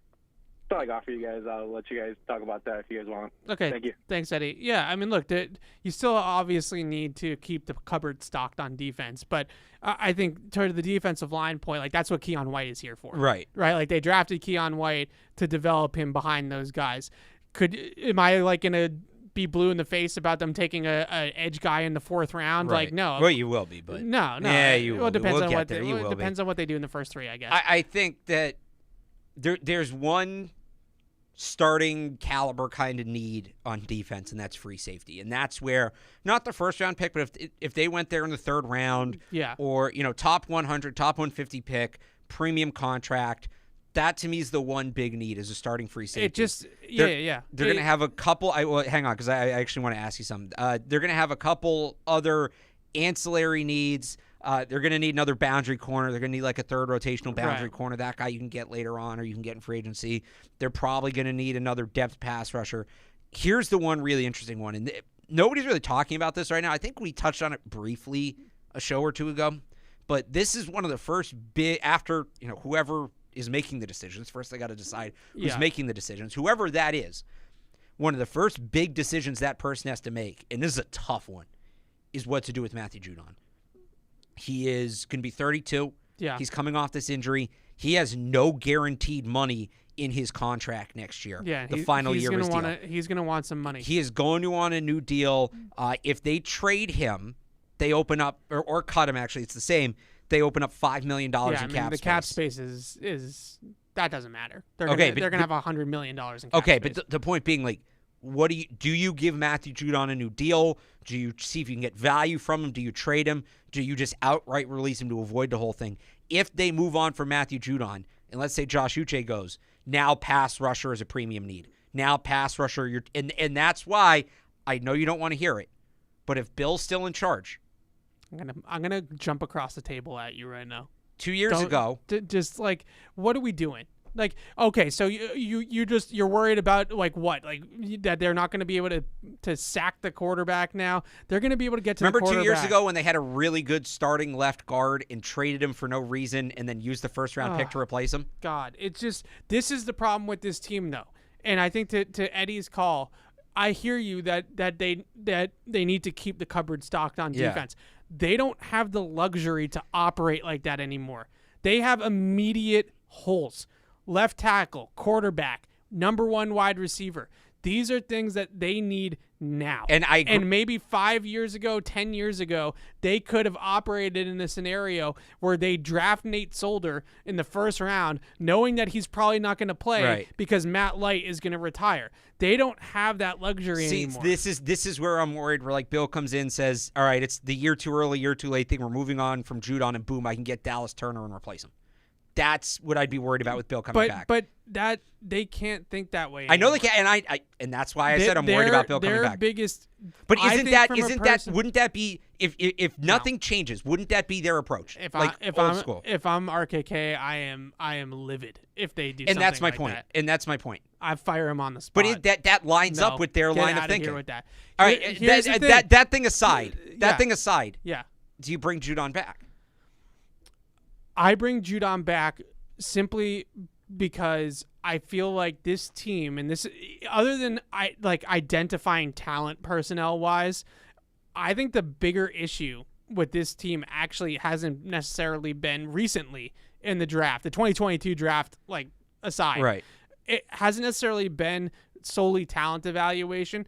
It's been the fact that they constantly are chasing their tails at premium positions. Like, they have not solved tackle. So every freaking year, it's just a Rolodex of tackles that we're just cycling through tackles. Now it's Trent Brown. Now it's Connor McDermott. Now it's Vidarian Lowe. Now we're kicking on Wenu back outside. Like, we're constantly chasing our tail at tackles.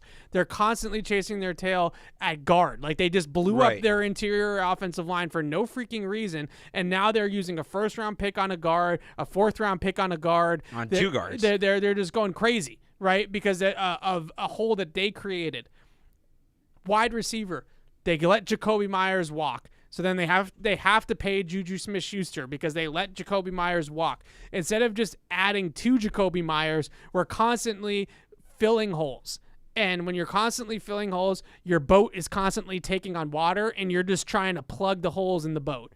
And I feel like for this team, getting rid of Matthew Judon, unless let's just say the only way that I'm sitting here saying, all right, I get it, is if you have a whole new regime next year and we're completely blowing it up, and we're truly starting from scratch, and we're saying to ourselves, this is a rebuild. Right, it's a 3-year project. Right, this is a 3-year project. Because what good does Judon do during that?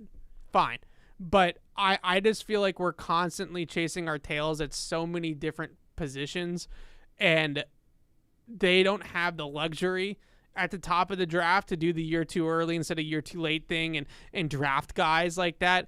And I feel like they did do that last year with Keon White, with Marty Mapu, with City So. With all the linemen they took. Those guys are all, and it didn't help the team in the here and now. That was the 2024 draft. That draft was for 2024. Right. So that's why I'm saying, I just had this thought the other day when I was looking at Judon's contract, old school Bill Belichick, this is 100% what he would do. Yeah. I would bring Matthew Judon back. I think he's a valuable voice in the locker room. I think he can still play. Yeah. I'm not saying his injury wasn't serious, but it's easier to come back from an elbow injury than a knee injury, hip injury, back injury, something like that. So I'd bring him back. I would bring him back, and I'd actually give him new money. I wouldn't just move money this time to avoid this situation, but that is going to be a decision that has to be made here coming up. It's a fair point. All right, let's sorry to bring it back, that would be the other. Free safety's the only true starting caliber need unless Judon walks. Then you add defensive end as well. Oh, jeez. All right. Let's do 3 up, 3 down real quick, and then we'll rapid fire through our rest of our list here.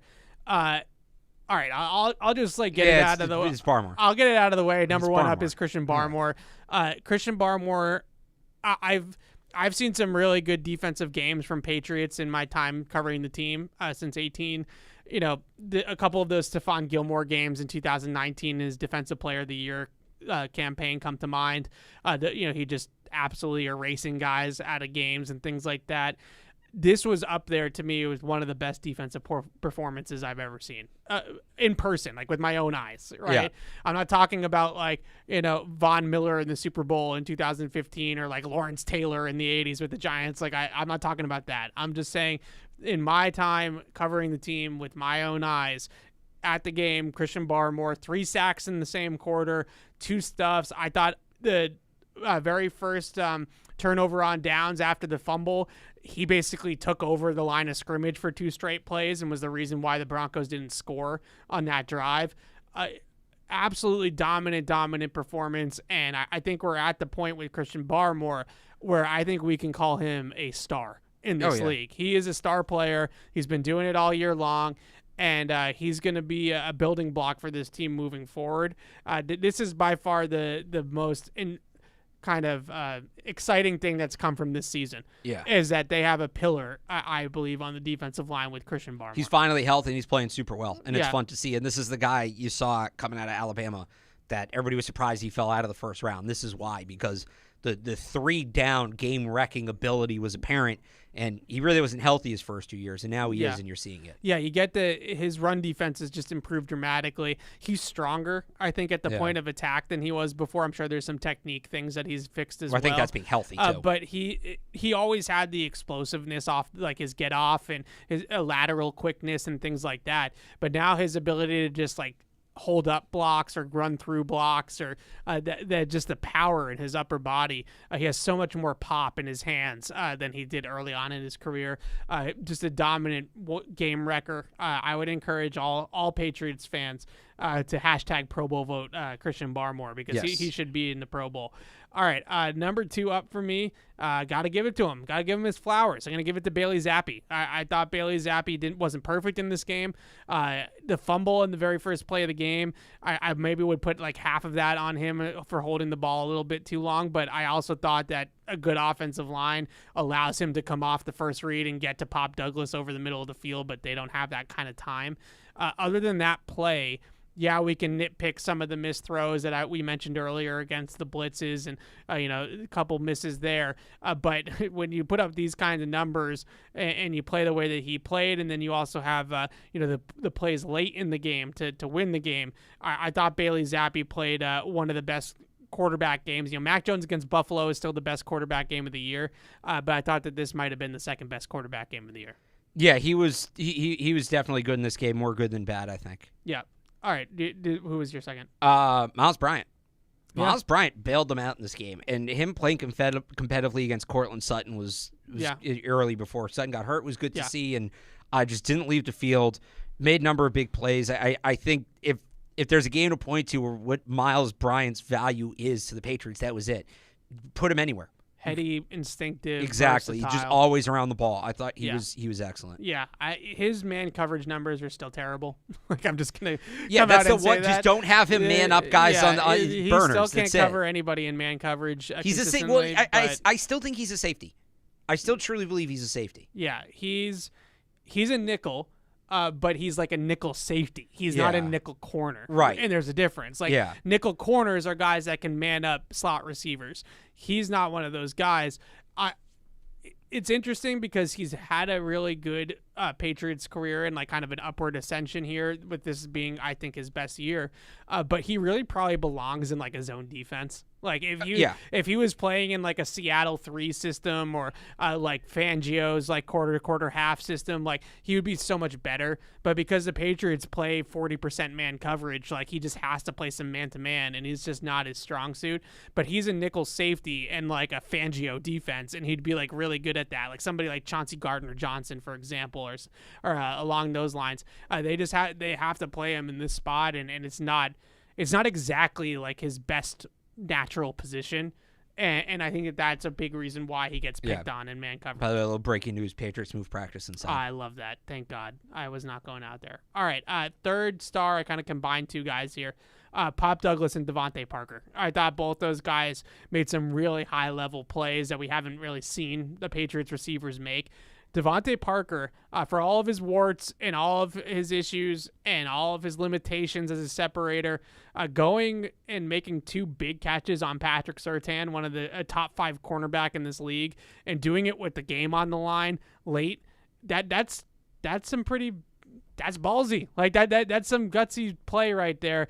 Bailey Zappi and him, I don't know if you want to call it, they checked it, alerted it to that fade on the game-winning drive with the game on the line in a tie game on the road, and they check to a fade to Devontae Parker against maybe the best cornerback in the NFL, and they make the play. You got to give them their flowers for that. Like that was a really impressive play. And even though he had the drop, I just think Pop Douglas is such a breath of fresh air for this football team. Finally, a receiver that moves at a different speed than other guys, that's faster than people, that can get open at the top of the route, the whip route, the slant. Obviously made a great catch on the 41-yard catch as well. But just having that slot receiver, he's a different type of slot than like a Jacoby, certainly because of the size. But even than like an Edelman or a Welker, I feel like he's mostly like a Deion Branch type of player, but just watching a Patriots receiver be able to like run away from coverage and get open against man-to-man, it's refreshing to see. He was really good in this game. He was, and he continues to be. I've said this before. The Patriots offense needs to look different next year. What exactly it looks like, I don't know. I mean, it depends on so many things, but whatever coach is designing it or whatever quarterbacks put into it, like there needs to be a role for Pop Douglas in it, a significant role. He's for their Pop best Douglas receiver. In it. Yeah, and I mean he's their leading receiver right now. Yeah. Nobody has more catches or yards, and overall, like ahead of Hunter Henry, ahead of everybody. All right, you got any more? I got 2 more. Mac Wilson, another very good game. I thought it was interesting on Tuesday that Gerard Mayo basically said that they misused him last year. Yeah. That they were playing him out of position last year. And he's playing some of the best football of his NFL career, looking like the guy he did at Alabama as a complimentary pass rusher. He's a guy I wonder if you expand that role next year if Josh Uche doesn't come back and he becomes that guy opposite Matthew Judon. A little discount Uche. Yeah, Is it even discount? I mean, he looks really good right now. So he hasn't played enough snaps. Like he's he's only playing like 25 snaps a game or something like that. He's just making the most of the snaps that he's a guy that should be back. Yeah, I mean he's going to be affordable. Like it's not like it's going to cost you a ton of money. And then so I didn't have Pop Douglas because I think you saw great stuff from the majority of the rookie class in this game. I think you saw the rookie class really start to come on. Keon White has had like 3 good games in a row now, and I think remember he had a really good camp, was good the first couple of weeks. He got that concussion. Right. I think it probably took him a little bit of time to work his way back from that, but he looks fully healthy now. He's playing super well. Marte Mapu forces a turnover for the second week in a row. You love to see that, and he's playing more linebacker now, which is good. Obviously, hallelujah. Pop Douglas, had a big game. I thought City So played pretty well. Yeah. Antonio Mafi stepping in for his, the most significant snaps he's had in a while. He could have been better, but it wasn't as bad as it looked, I'd say. Oh, you have him as down? Yeah. All right. I maybe the bar was set so low from last time he played. But and then Bryce Behringer, I thought had a really good game too. Ryland was kind of up and down, but I think for the most point. Oh, come on! How about Chad? That was the loudest doink I've ever heard. But he missed 2 kicks, so he's not an up or a down for me. It's in between. But I think I'm happy for him. Oh no, don't get me wrong. I'm happy for the guy, but. And Bryce Behringer saying, "How about Chad?" That's a great clip. Yeah, the two of them together reminds me a ton of Jeremy Swayman and Linus Olmark. There's a little bit of that going on. Just like 2 nut jobs that are just made for each other. It's just great. I think those 2 guys. Who knows what the future holds and if both of them are going to succeed here or both of them aren't, whatever, but their relationship is pretty funny. They're just 2 peas in a pod. Yeah, but I think you saw great stuff from the rookie class. Yeah, I would agree with that. All right, let's go to the downs. My number 1 down is the guy that you just said wasn't that bad. Antonio Mafi. You're the offensive line guy, not me. Antonio Mafi, 3 holds, a quarterback hit, and 3 hurries in this game. He called for 3 holds? 3 holds. That many? 3 holds. Was he called for all 3 of them? I put Antonio Mafi and James Ferentz in just a left guard puzzle. So I had James Ferentz. They're just in a left guard puzzle for me. And it is very... I don't know if it's a good thing, a bad thing, an alarming thing. I don't know how to feel about it. But the fact that there was that steep of a drop-off from Cole Strange to what they have behind Cole Strange, I think just speaks to the whole problem in general with the team right now. That losing Cole Strange and losing Connor McDermott was this huge travesty for the Patriots, right? And we're not exactly talking about Matt Light and Logan Mankins here, okay? Right. And the fact that was the case was troubling. There was... And maybe it means that Cole Strange, I started giving Cole Strange some love, a couple good games in a row, seemed to be playing better before he got hurt. Maybe Cole Strange was starting to turn a corner, and that's why my eyes are so alarmed by what I saw at left guard with these 2 guys. The strip sack on the first play of the game was the least competitive snap of offensive line play I've seen all year from James Ferentz. Just absolutely brutal. And then Mafi's just not ready. Like, Mafi's just not ready. His foot speed, he's gonna have to lose some weight, and he's gonna have to improve his quickness and his foot speed in order to play in the league. So those two guys at left guard. Maybe it's a positive that Cole Strange is better than we thought. Maybe it's a negative that their offensive line depth is so bad, but both of them were bad in this game. Yeah, well, I just had to like the run game. And they ran for outside of the end around, I think it was I have it written down here somewhere. 2.5 yards per carry. Yeah. Against a team that was last in the league, allowing over 5 yards per carry. So I think we're in the category now, though, because the Chiefs were not a good run defense either, and they couldn't run the ball. They couldn't run the ball against the worst run defense in the league in the Broncos. I think we're just at the category, or at the point now where the Patriots are in that category of priority number one for every team is we're not going to let you run. Yeah, they're loading up in the box and daring them. So that's why I'm basically just throwing out like opponents like run stats, like where they rank and stuff like that, because I don't think it's an apples to apples when they play the Patriots. Like, Zeke Elliott is not beating the Denver Broncos. Like, that's Vance Joseph's line when he opens the meeting, right? Is that we're not going to just let them turn the ball, turn around and hand the ball off to Zeke. Like, we're not going to let them do that. So you had run game. Yeah. Okay. Number 2, Trent Brown.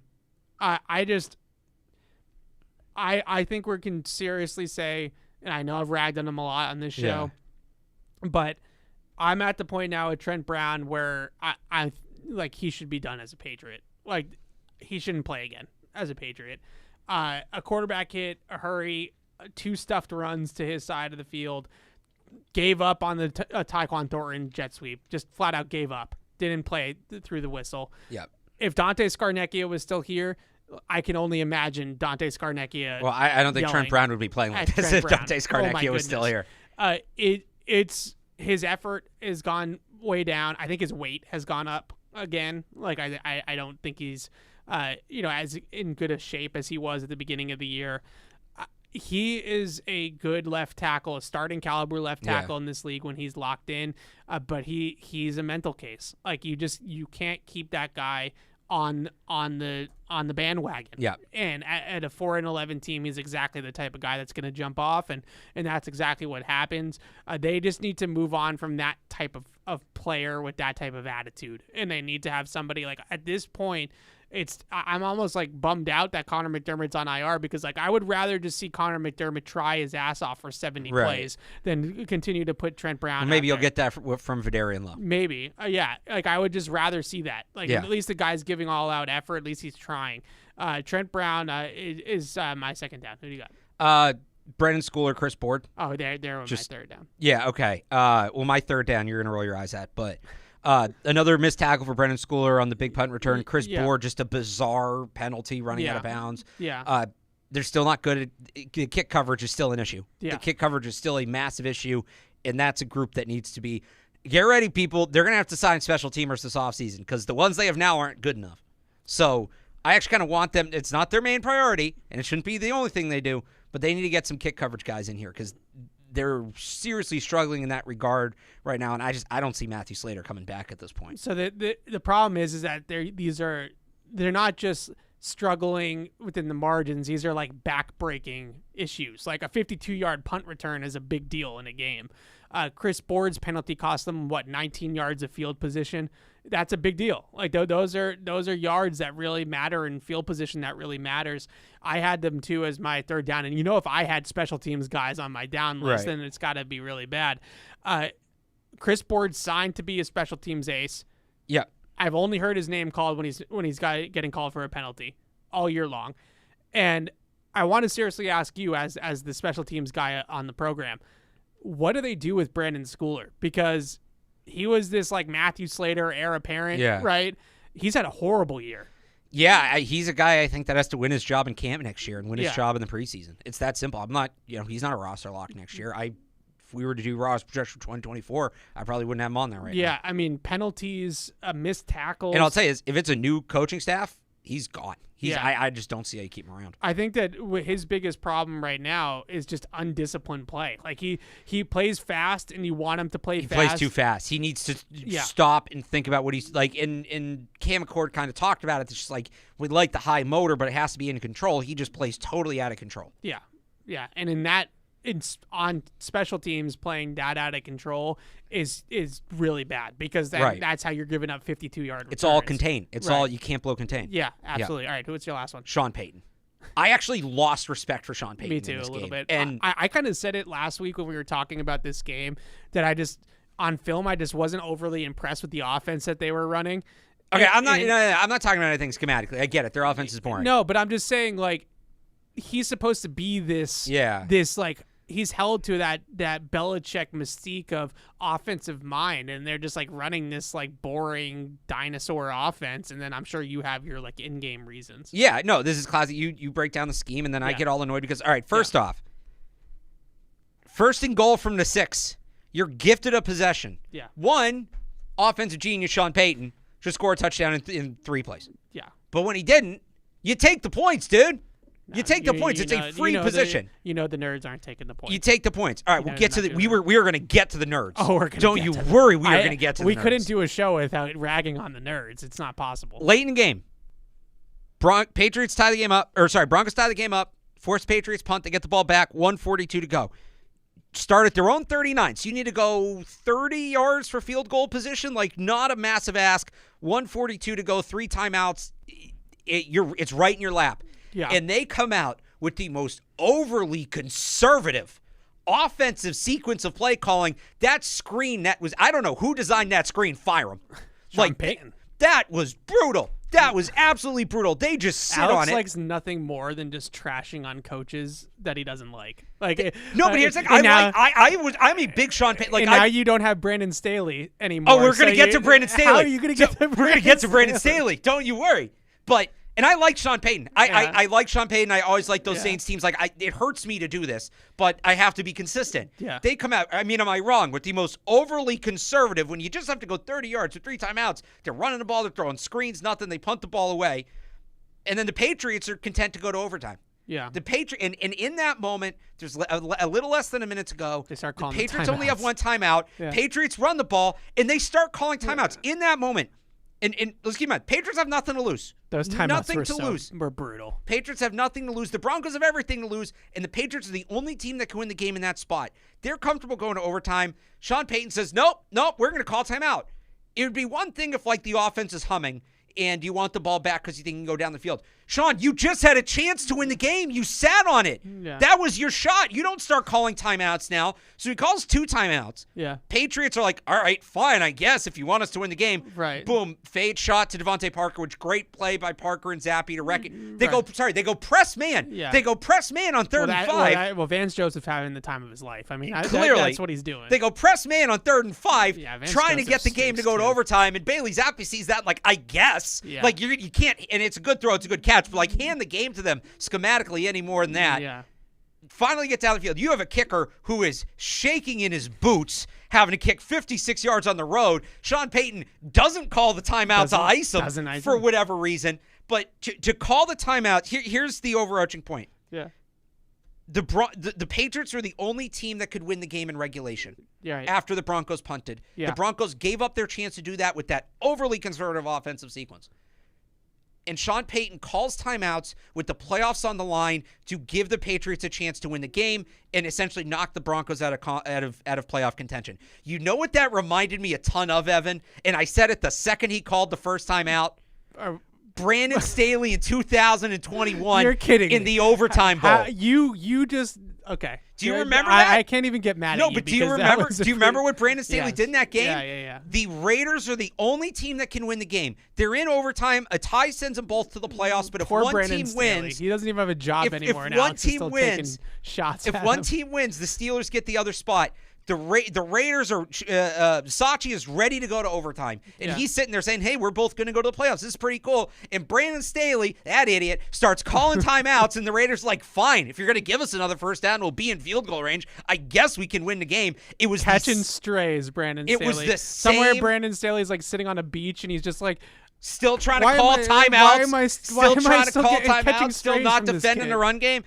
It was a Brandon Staley-esque performance from Sean Payton. It kills me to say that because he is a coach I do like a lot, but I respect him less after that game because that was – to call those timeouts. I'm sitting there literally yelling, "What are you doing?" And my brother's like, he wants the ball. I'm watching it, and my brother goes, he wants the ball back. I'm like, why? Yeah. Why? They just punted on the game with that series before. So it's like he realized all of a sudden, oh, shoot, we can still win this. Oh, we need to get the ball back. Brutal stuff from Sean Payton. In his wheelhouse. I thought that Bill Belichick and Gerard Mayo and Steve just coached circles around him. Around Sean Payton. Circles. They needed to get one of those heavy-duty washing machines to clear the circles off the turf at Empower Field the way they were coaching circles around him. It was bad. The Saints, the Broncos had those like toss plays early, right? And they were running toss. And I actually was like, all right, like that's a pretty good approach here in the game plan because you don't want to run right at the Patriots' run defense. You're not going to. Right? Anthony Jennings, Devon Godchaux, Barmore, Bentley. Like, good luck trying to run between the tackles against the Patriots right now. So what do? They put the DBs in the fit. Yeah. They toss the ball outside, and they make Miles Bryant and Sean Wade set the edge. And those guys tackle people. Fine. Good game plan. That was literally all they had. That was it. They had nothing else. And Bill and Steve and Gerard are running sim pressures, right? They're putting 6-7 guys up at the line of scrimmage, and they're dropping guys out, rushing guys. And Russell Wilson looked like his head was spinning. He looked like Sam freaking Darnold out there. And I'm just thinking to myself, this is offensive guru Sean Payton. Right. And usually when offensive guys like that take a year off, they like go in the lab, right? Like they go and they go on like a little tour and they go, it's like, Kyle Shanahan and Sean McVay and Mike McDaniel and all these offensive gurus, Andy Reid, and they like learn stuff. They absorb. Sean McVay just went to Brandon Staley School of Clock Management. They absorb like new things, new wrinkles for their offense. And Sean Payton's running the same offense he ran 10 years ago in New Orleans.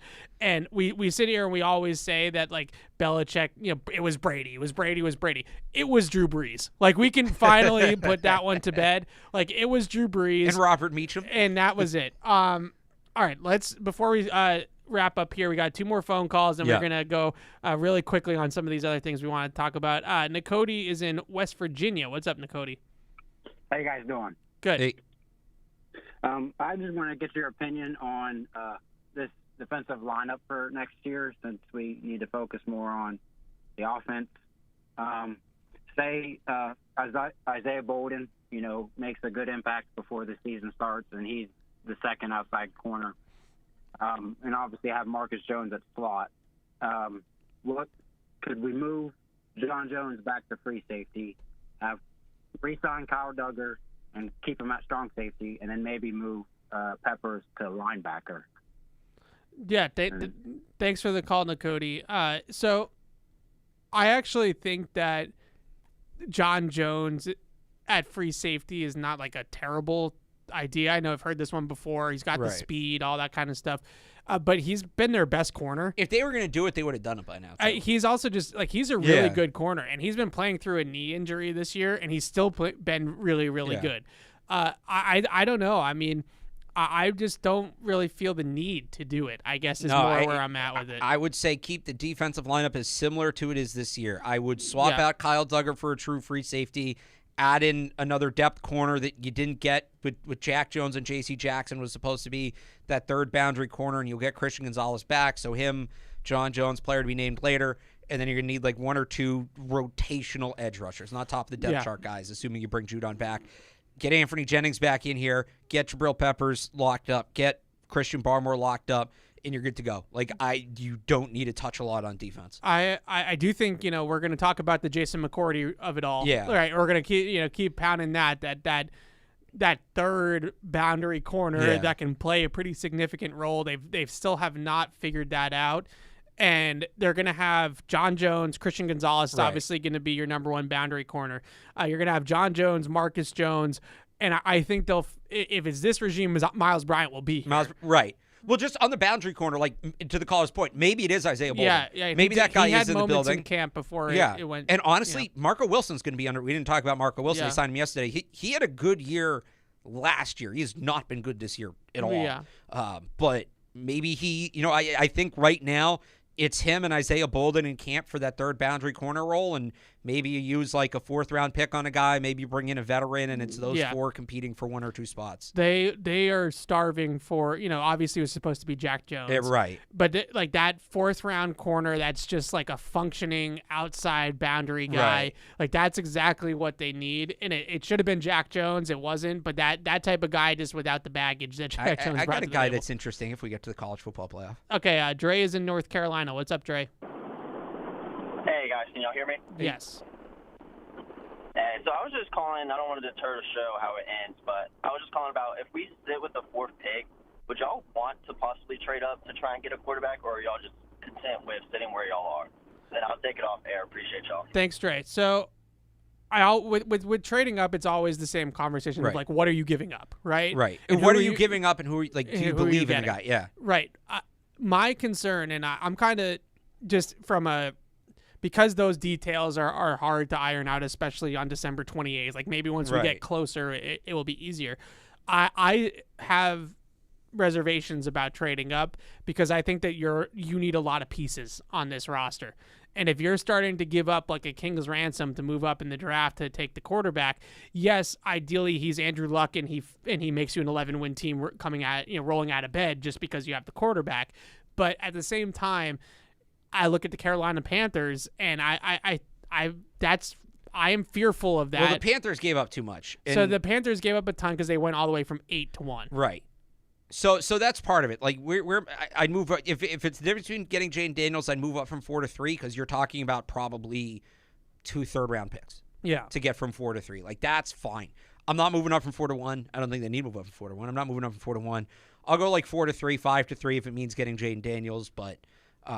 Yeah, I'm not doing the Panthers package because that was just stupid. Right, and now you're in a position where you're kind of 50-50 on Bryce Young, I would say, after his rookie year. I'm still not out on Bryce Young. I think that like he still has a chance to be good, but you're a little bit concerned. You have to admit, like if you're a Panther. Well, so I think the thing to remember too, and this is also part of the reason why to people who say draft Marvin Harrison, draft a tackle, like build it all up and you'll go get the quarterback next year. Yeah, that scares the crap out of me because there are the way talent's being turned down in college, there's going to be good wide receivers every year. There's going to be good, legit wide receiver talent every year. Tackles, some of the classes have been thin, but generally you have 2 or 3 guys at the top of the board that are pretty good.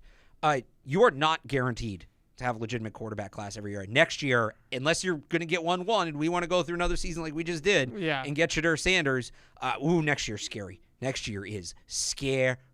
Okay, well, maybe Quinn Ewers is going to be in maybe. that class. All right, so that's 2 guys, so you've got to have a top 3 pick again. So you're right where you are now. Why not just take the guy now? You look at last year's class, right? Yeah.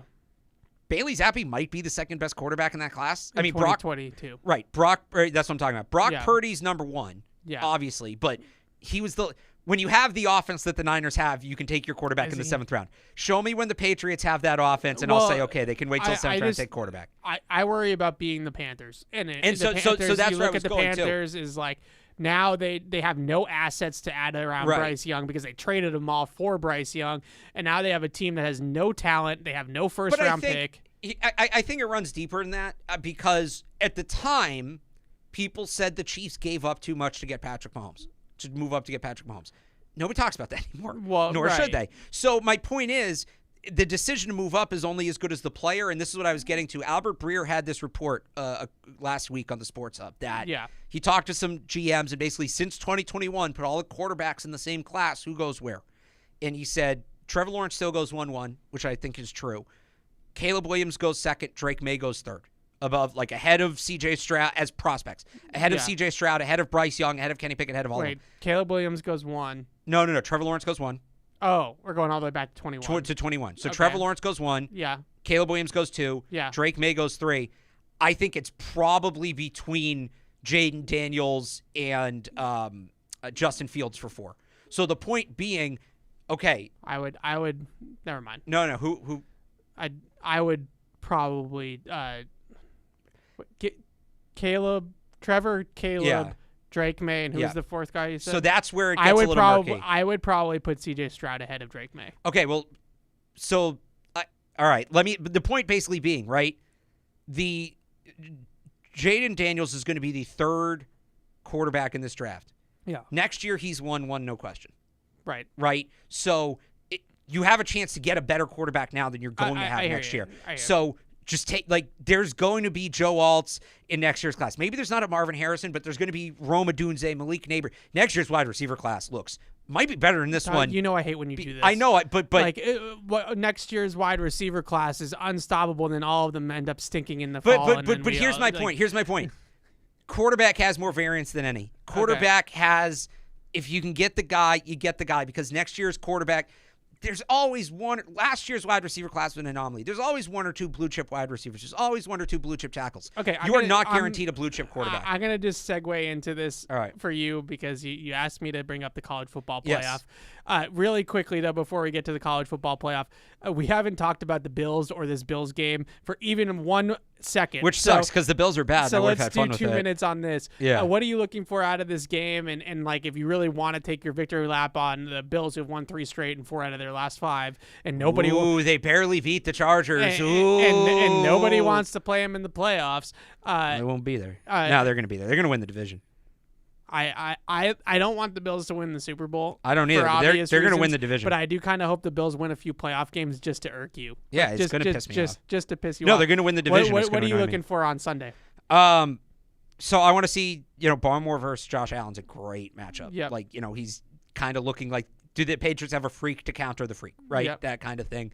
I want to see Barmore against Josh Allen. I think that'll be a super fun matchup.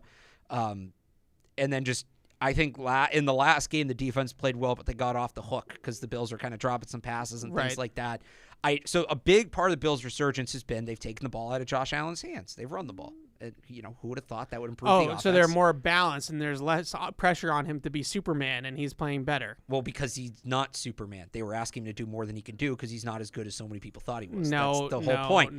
That's the whole point. The point is that nobody can shoulder all that. He had to be there. All right, but I was being told that he could. He had to run around. I was told you run the offense like that when you have a guy like Josh Allen because he's that good. Oh my God, he wasn't. No. Oh my God, who could have seen that? They had their offense with Ken Dorsey was vanilla. It was stale. They used no tricks. I was told there was no they had to put the ball in Josh Allen's hands that much because he was that good, and they had to take advantage of it. It's not like they're running the ball 75% of the time. They're running it a lot more. I think the Patriots neutralize that, so I think the game is put back in Josh Allen's hands to win. I think this is going to be the first time in a few weeks where we see Josh Allen really have to go out and single-handedly win the game again. That's to me is as much as like the Bailey Zappi of it all is still there. I think to me the one thing that's going to be consistent is that whoever's at quarterback next year for the Patriots is going to have to beat Josh Allen, right? Like you're going to have the division. I still think, even though the Dolphins are going to probably win the division this year, they're not. Buffalo is still going to be a team that they're going to have to beat to make it back to the promised land for some reason. And I still feel like Bill versus Josh Allen, and they had a really good plan, I thought, the first time around against him to blitz him and come after him a little bit more and speed him up and make him play out of control and things like that. Like, do they have that in them again? Because if Bill can still find some kryptonite to Superman, he still hasn't solved the Dolphins' offense, so that's a whole separate issue.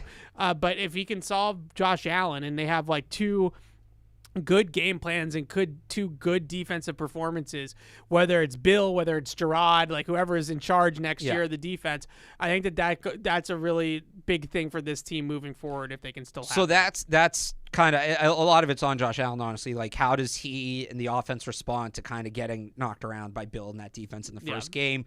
Do they do some different things? And obviously they will have a new offensive coordinator, but like, what does that look like to counter? And then, I mean, it's pretty much all with the Patriots defense, but on offense, just like Bailey Zappi's continued development and that kind of thing. Yeah, I'm just looking forward to seeing what they do this time around defensively against Allen, because they went for about 2 years there. They were all coverage game plan, right? Like we're going to drop 7-8 guys in coverage, and we're going to make him sit in the pocket and beat us, throwing the ball, and we're not going to let him play playground football. But the problem is that they weren't getting any pressure on him, and he was just standing there making throws. Right. And that's not good either. So this time they kind of split the atom a little bit and were able to come after him but contain pressure. And I thought that, they did a really good job in Week 7 of defending him. Now, they made some plays, and Buffalo ended up making some plays late, especially in that fourth quarter when they came back. But in general, I thought that that was their best game plan against Josh Allen since he's turned into Josh Allen. Like, not talking about like his rookie year or something like that. So that's the Bills. College football playoff. You have like 4 minutes. All so right, I'm just gonna give you. All right, my picks are Alabama and Washington. Okay. And then Alabama in the championship. Yeah. Although I think you have Alabama winning it all. Yes. I think Alabama rolls Michigan. I think J.J. McCarthy gets exposed in that game. Yeah. I kind of feel the same you way. can't run the ball on Alabama like they have on other teams. They can't be that reliant. I think Washington and Texas probably score 100 combined points, maybe 110. I think Michael Penix got that dog in him, right? He goes, he makes the last play, but Alabama's Alabama, man, and that's a different animal. I'm just going to give you some names I want you to watch. Okay. Because you're going to watch. I hope you watch the games, right? Yeah. No, the second one's kind of late. Like, what are we doing there? It's 8:30. It's Grow up. It's 8:45. Grow up. That's I also gotta work the next day. That's the better game. That's I Washington, know. Texas. I know. That's why right. they should have flipped that. What are we doing? Alabama starting right tackle J.C. Latham. He's been their starter the last 2 years. 6'6", 360. Just quickly. Okay, you don't reminds need me to a give reminds the me a lot of scouting. Trent Brown, just like a big physical mauler. Yeah. Kind of a weird range for the Patriots. He's expected to go between 10 and 15, so they'd have to make a trade. Jermaine Burton's a really good deep threat wide receiver for Alabama. I like him. Yeah. Malachi Moore is Alabama's. He's a defensive back. He stepped into that Brian Branch role. He does a little bit of everything. Star role. Would be a classic Belichick pick. Yep. We talked about J.J. McCarthy. Neither of us believe in him. Ugh. These Michigan running backs, man, Blake Corum, Donovan Edwards, they're going to be in the spotlight. The Patriots are going to need a running back. Please stop. Early day 3 guys. Please stop. Roman Wilson, he's a weird player. I like Roman Wilson. 6-foot jump ball receiver. Yeah. But he can do it. He's really good at the catch point and after the catch. He needs to be better before the catch. That's kind of my book on him. Really fun player here. Mike Sainristil. I don't know. You might have heard about him a little bit. Nope. Defensive back for Michigan. Everett high grad. Oh, Massachusetts Gatorade High School Football of the Year. Spent 3 years as you need to go I know. faster. Spent 3 years as a wide receiver at Michigan. Moved to defensive back 2 years ago. Plays everywhere. A lot everywhere. faster. Okay, he's very good. Rapid fire. Xavier Worthy. You like him. Yep. A.D. Mitchell, Jatavian Sanders. Yeah. Another tackle in this for Texas. Christian Jones going to be facing NFL talent from Washington. He's like tier 2 J.C. Latham, that kind of thing that we do, right? Or it might be day 3. And then on Washington, I like Roma Dunze. Dylan Johnson, another running back to watch. Nope. Fatanu's in that late first, early second round. Alabama, Washington's left tackle, 3-year starter. He's interesting. He'll be at the Senior Bowl. We'll see him. Yeah, he's interesting. Jabbar Muhammad, Washington's outside corner. 3-year starter, really good man coverage. Yeah, he played some good coverage against USC. 5'10", might have to move in a slot in the NFL. Reminds me a ton, Evan, of Miles Bryant. So, and he's Miles Bryant. Well, 5'10". Yeah, Miles Bryant's like 5'9". It's an inch. No, projected. Miles Bryant's 5'9" with heels. Projected late day 3 pick or UDFA. Maybe that goes up with a good performance against these Texas wide receivers, but screams Patriot. Okay. I have a full list on 98.5 The Sports. There you go. You can read that really quickly for me on this because I'm just watching for watching sake. Are we sure Quinn Ewers isn't coming out? That's the thing. I think the playoff determines it. If he's going to be a first round pick, he'll come out. He needs to basically have a big game against. If he has a big game against Alabama or Michigan, he's going to be a first round pick. So that's what this will decide that. So I am intrigued.